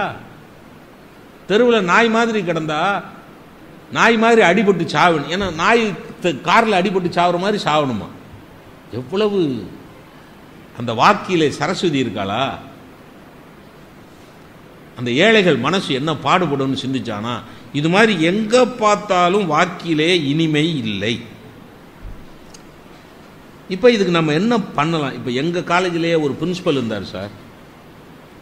அந்த பிரின்சிபல் பார்த்தீங்கன்னா எல்லா பயல்களையும் கேவலமாக தான் பேசுவார். பேரண்ட்ஸ்லாம் வந்தால் பேரண்ட்ஸை கேவலமாக தான் பேசுவார். நான் என் கேரக்டர் எப்படி தெரியுமா? எங்கள் காலேஜில் கக்கூஸ் கழுவி விடுறவனை கூட என்னங்க வாங்க போங்கன்னு தான் பேசுவேன். ஸ்கேவெஞ்சர் இருக்கான் பாருங்க, டாய்லெட் கழுவி விடுறான் பாருங்க, அவன்கிட்ட கூட நீங்கள் என்னங்க எப்படி இருக்கிறீங்க, நல்லா இருக்கிறீங்களா அப்படின்னு தான் நான் பேசுவேன். ஒரு நாள் கூப்பிட்டு அந்த பிரின்சிபல் சொல்கிறாரு, ப்ரொஃபஸர் என்ன சார் அது என்ன நீங்கள் டாய்லெட் கிளீன் பண்ணுறவனையெல்லாம் நீங்கள் வந்து வாங்க போங்கன்னு பேசுகிறீங்க, இது தப்பா? டாய்லெட் கிளீன் பண்ணுறவன் மனுஷன் இல்லையா? சந்தி தெருப்பெருக்கும் சாத்திரம் கற்போம்னா பாரதி. ஸ்கேவெஞ்சிங் இஸ் சாஸ்திரானா. Scavenging is equal to shastra. சந்தியை பெருக்குவது, தெருவை கூட்டுவது, கக்கூசை கழுவிடுவது என்பது வேத சாஸ்திரத்துக்கு இணையானதுன்னு சொன்ன. சந்தி தெருப்பெருக்கும் சாத்திரம் கற்போம் அப்படின்னு நான் சொன்னேன். சார் அவனும் மனுஷன் தானே சார், அவனை ஏன் நாயே பையனா சார் கூப்பிட சொல்றீங்க? அவன் என்னோட வயசில் மூத்தவன் சார். அவன் ஸ்கேவெஞ்சருங்கிறதுக்காக நான் அவன்கிட்ட துஷ்டத்தனமாக பேச முடியுமா சார்? அவன் தோட்டிங்கிறதுக்காக நான் பேச முடியுமா சார்? இல்லை, அந்த டிஸ்டன்ஸ் மெயின்டைன் பண்ணீங்க தான் நீங்கள் ஹெச்ஓடி.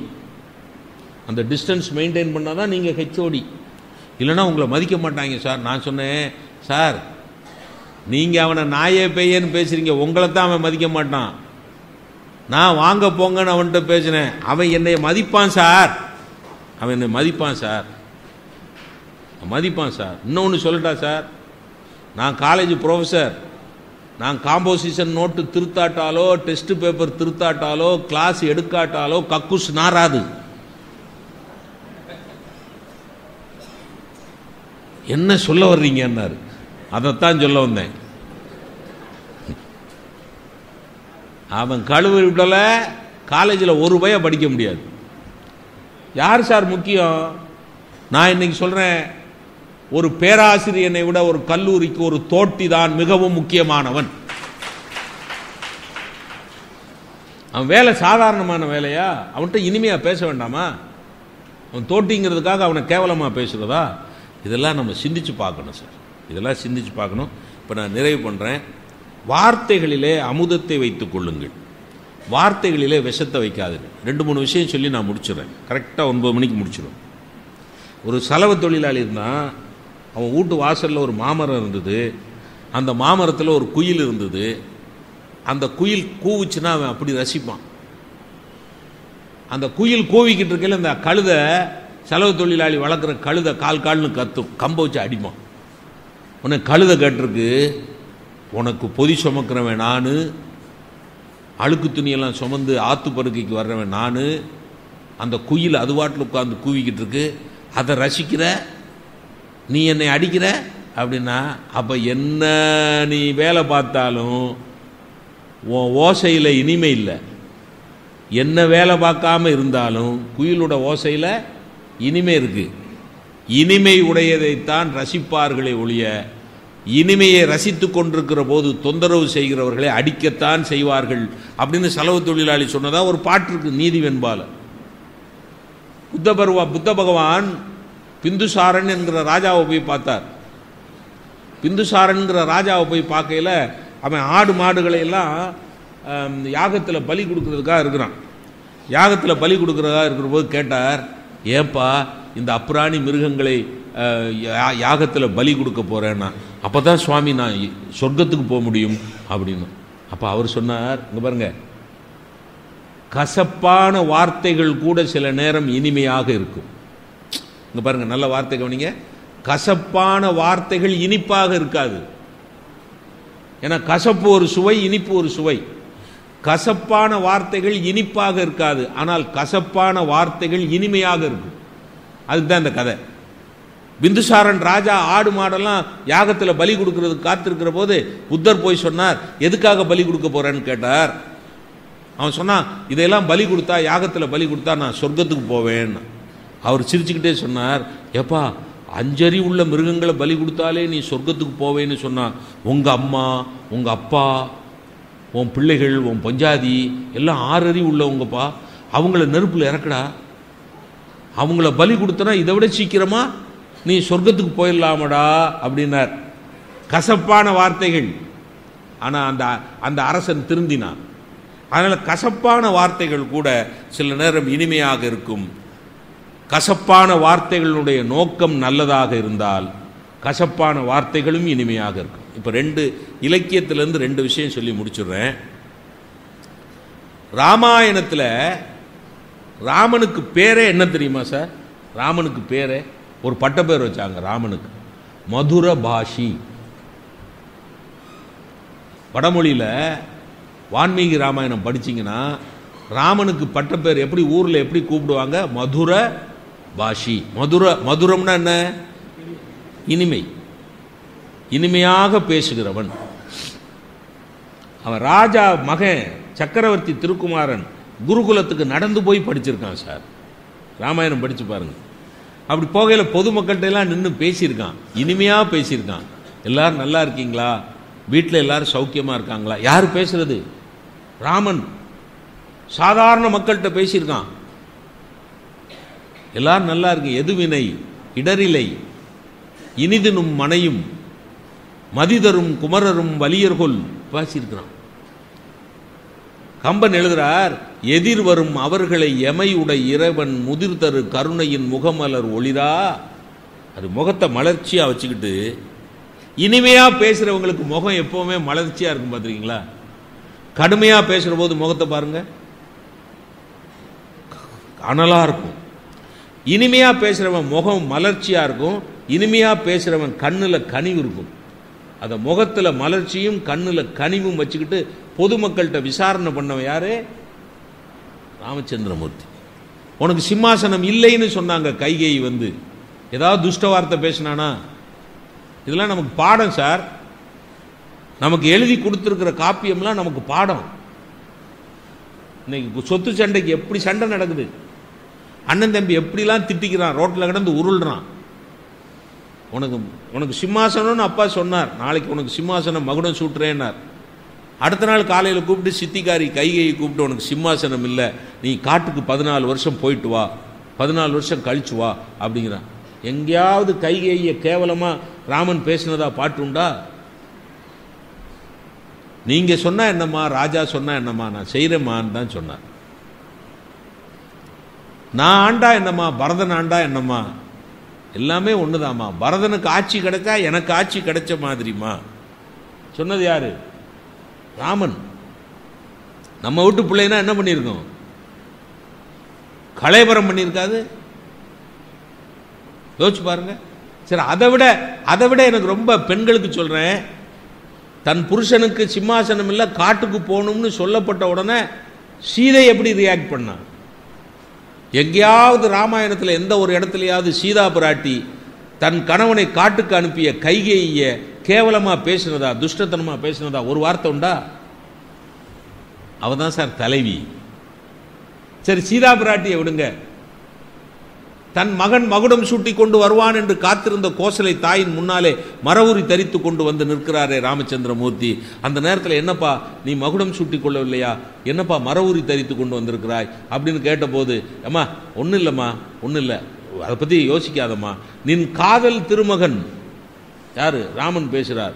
நீ வளர்த்தையிலம்மா பரதன், உன்னோட அன்புக்குரிய பரதன், நின் காதல் திருமகன் அவன்தாமா பங்கமில் குணத்து பரதனே துங்க மாமுனி சூட்டுகின்றான். எந்த குணத்துல பங்கம் இல்லாத பரதன் தாமா அரசாட்சி செய்ய போறான். அப்படின்னு ஒண்ணு நம்ம வீட்டு பொம்பளையா இருந்தா என்ன பண்ணிருக்கோம்? உன்னைய காட்டுக்கு அனுப்பிச்சுட்டு என் சக்களத்தி மவனுக்கு முடிசூட்ட போறாளா? யார் அது? அவளை போய் அந்த கைகையை கூந்தலை பிடிச்சி இழுத்துட்டு வா. கைகையை கூந்தலை பிடிச்சி இழுத்துட்டு வரையில சைடு பை சைடு தசரதனை இழுத்துட்டு வா. என்ன நினைச்சுக்கிட்டு இருக்கிற நீ? அப்படில கலவரம். ஆனா கோசலை என்ன சொன்னா தெரியுமா? பரதனாப்பா ஆட்சி செய்ய போகிறான், நிறை குணத்தவன்.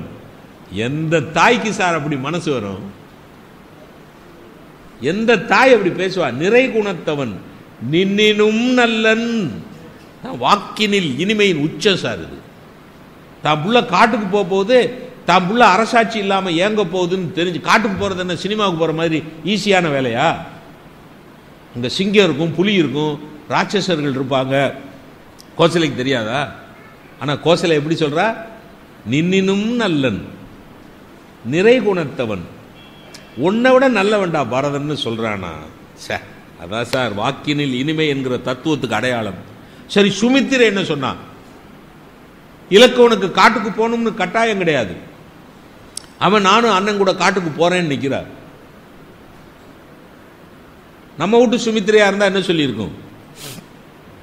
லட்சுமணனை பார்த்து, எங்க வாடா லூசு மாதிரி, உன்னைய காட்டுக்கு போக சொன்னாங்களாடா, பேசாம இருடா, உங்க அண்ணன் காட்டுக்கு போட்டும்டா. பரதன் பாட்டையா வீட்டுக்கு போயிருக்கான்டா, அவன் இனிமேல் தான் தேர் எடுத்துட்டு வருவான். ஒருவேளை வர்ற வழியில் ஏதாவது விபத்து ஆகி அவன் செத்து போயிட்டான் வை, அடுத்த சான்ஸ் யாருக்கு? யாருக்கு? உனக்கு தாண்டா. லூசு மாதிரி நீயும் போறேங்கிற பேசினாளா? அவ எப்படி பண்ணா பாருங்க. இந்த பார் லட்சுமணா, நான் பெத்தெடுத்த பிள்ளையே, ராம பின்னாடி போ. எப்படி போனோம்? தம்பின்னு நினைச்சுக்கிட்டு போகாத, பக்தனா போ. தம்பி எனும் படி என்று அடியாரின் ஏவல் செய்தி. அவனுக்கு அந்த காட்டில் ஏதாவது ஆபத்து வந்ததுன்னா அவனை காப்பாற்றுற முயற்சியில நீ முதல்ல சாவணும்டா.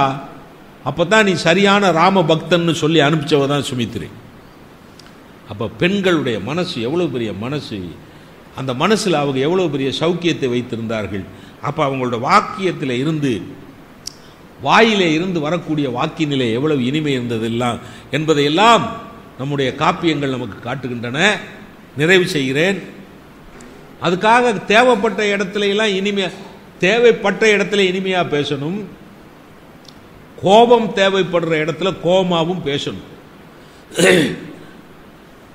சும்மா எல்லா இடத்துலையும் இனிமையாவே பேசிக்கிட்டு இருக்கக்கூடாது, கதைக்காவாது. அதுக்கு இலக்கியத்தில் இருக்கு. அதிகமா பேசாதவ கண்ணகி. ஆனா பாண்டியன் நெடுஞ்செழியன் சபையில போய் நின்று எப்படி பேசினா? இனிமையா பேசினாலா கொடுமையா பேசினாளா? கொடுமையா பேசினா. ஏன்னா அந்த கொடுமை அங்க தேவைப்பட்டது. தேராமன்னா செப்புவதுடையன்னு பேசின இனிமையாது. அறிவரை போகிய பொறியரு நெஞ்சத்து காவலோயேன்னு பாடினாலே. அறிவு கட்ட ராஜாவுக்கு ஒரு அரண்மனை, அதுல ஒரு வாசல், அதை காக்குறதுக்கு நீ ஒருத்தனான்னு பேசினாலே துஷ்ட வார்த்தை. பாஞ்சாலியை பிடிச்சி தரதரன்னு தெருவில் இழுத்துட்டு போகையில பாரதியார் இனிமையான வார்த்தையா? வாக்கினிலே இனிமை வேணும்னு சொன்ன பாரதியார், வாக்கினிலே இனிமை வேணும்னு சொன்ன பாரதியார் பாஞ்சாலியை பிடிச்சி துச்சாதனன் தரதரன்னு தெருவில் இழுத்துக்கிட்டு போற போது பாட்டு எழுதுறார். என்ன எழுதினார்? இனிமையாவா எழுதினார்? புரியுதுங்களா நான் என்ன சொல்றேன்னு? இனிமையாவா எழுதினார்? நீண்ட கருங்குழலை நீசன் கரம் பற்றி முன்னிழுத்து சென்றான். நீண்ட கருங்குழலை நீசன் கரம் பற்றி முன்னிழுத்து சென்றான். என்ன கொடுமை இது என்றே பார்த்திருந்தார். வார்த்தை பாருங்க. வீரமிலா நாய்கள். யார? பொதுமக்களை. அந்த பொண்ணை காப்பாத்தாம நின்றுகிட்டு ஐயோ பாவம் ஐயோ பாவம்னு உச்சி கூட்டிக்கிட்டு இருக்கிறானே. வீரமிலா நாய்கள் விலங்காம் இளவரசன் தன்னை மிதித்து தராதலத்தில் போக்கியே பொன்னை அவள் அந்த புறத்தினிலே சேர்க்காமல் நெட்டை மரங்கள் என நின்று புலம்பினார். பெட்டை புலம்பல் பிறர்க்கு துணையாமோ? இதுல ஏதாவது இனிமையான வார்த்தை இருக்கா? பெட்டை புலம்பல் இனிமையான வார்த்தையா? நெட்டை மரங்கள் இனிமையான வார்த்தையா? வீரமிலா நாய்கள்ங்கிறது இனிமையான வார்த்தையா? வாக்கினிலே இனிமை வேணும்னு சொன்ன பாரதியாரை இவ்வளவு கொடுமையா ஏன் பேசுறார்? தேவைப்படுற நேரத்தில் கொடுமையாவும் பேசணும். தேவைப்படுற நேரத்தில், அது ரொம்ப முக்கியம். அனாவசியமா பேசக்கூடாது. வாழ்நாளில் முழுக்க முழுக்க இனிமையாக பேச வேணும். தேவைப்படுகிற நேரத்தில் கண்டிப்பாக கொடுமையாகவும் பேச வேணும். அதை மனோன்மணியம் சுந்தரம் பிள்ளை பேடு நாடகத்தில் எழுதினார். கோபம் வரவேண்டிய நேரத்தில் காட்டப்படக்கூடிய சாந்தம் இதோட அருமையான ஓமை கிடையாது. கோபம் வரவேண்டிய இடத்தில் காட்டப்படுகிற அமைதி பிணத்தின் மேலே இருக்கிற குளிர்ச்சிக்கு சமம்னார். புரியுதா? உடம்பு குளிர்ச்சியா இருக்கணுங்கிறது ஓகே, ஆனா பிணத்துக்கு மேல இருக்கிற குளிர்ச்சி பாராட்டுக்குரியதா? அதில் கோபம் வர வேண்டிய இடத்தில் ரௌத்ரம் பழகுனா பாருங்க பாரதி. ரௌத்ரம் பழகு, ட்ரெயின் யுவர் ஆங்கர். கோபத்துக்கு பயிற்சி கொடுன்னா. பயிற்சி அற்ற கோபம் தாறுமாறா போகும், பயிற்சி உள்ள கோபம் அப்படின்னு பாடினா. ஆகவே பெரியோர்களே, இந்த பேச்சை நான் இப்படி சொல்லி நிறைவு செய்கிறேன். வாயிலிருந்து வருவதுதான் வார்த்தை. அந்த வார்த்தை வாயிலிருந்து வருவதுதான் வார்த்தை. அந்த வார்த்தைக்குள்ளே இருப்பதுதான் நம் வாழ்க்கை. வாயிலிருந்து வருவதுதான் வார்த்தை, அந்த வார்த்தைக்குள்ளே இருப்பதுதான் நம் வாழ்க்கை. அந்த வார்த்தைகள் இனிமையாக இருக்கிற வரைக்கும் நம் வாழ்க்கைக்கு எந்த பங்கமும் வரப்போவதில்லை என்பதை மட்டும் கூறி, வாக்கினிலே இனிமை வேண்டும், மனதினிலே உரிமை வேண்டும், நினைவு நல்லது வேண்டும், நம் எல்லாருக்கும் நெருங்கின பொருள் கைப்பட வேண்டும் என்று கூறி வாய்ப்புக்கு நன்றி பாராட்டி விடைபெறுகிறேன். நன்றி, வணக்கம். இந்த தகவல் உங்களுக்கு பிடிச்சிருந்தா லைக் பண்ணுங்க, உங்க ஃப்ரெண்ட்ஸுக்கு ஷேர் பண்ணுங்க, மறக்காம எங்க சேனலுக்கு சப்ஸ்கிரைப் பண்ணுங்க.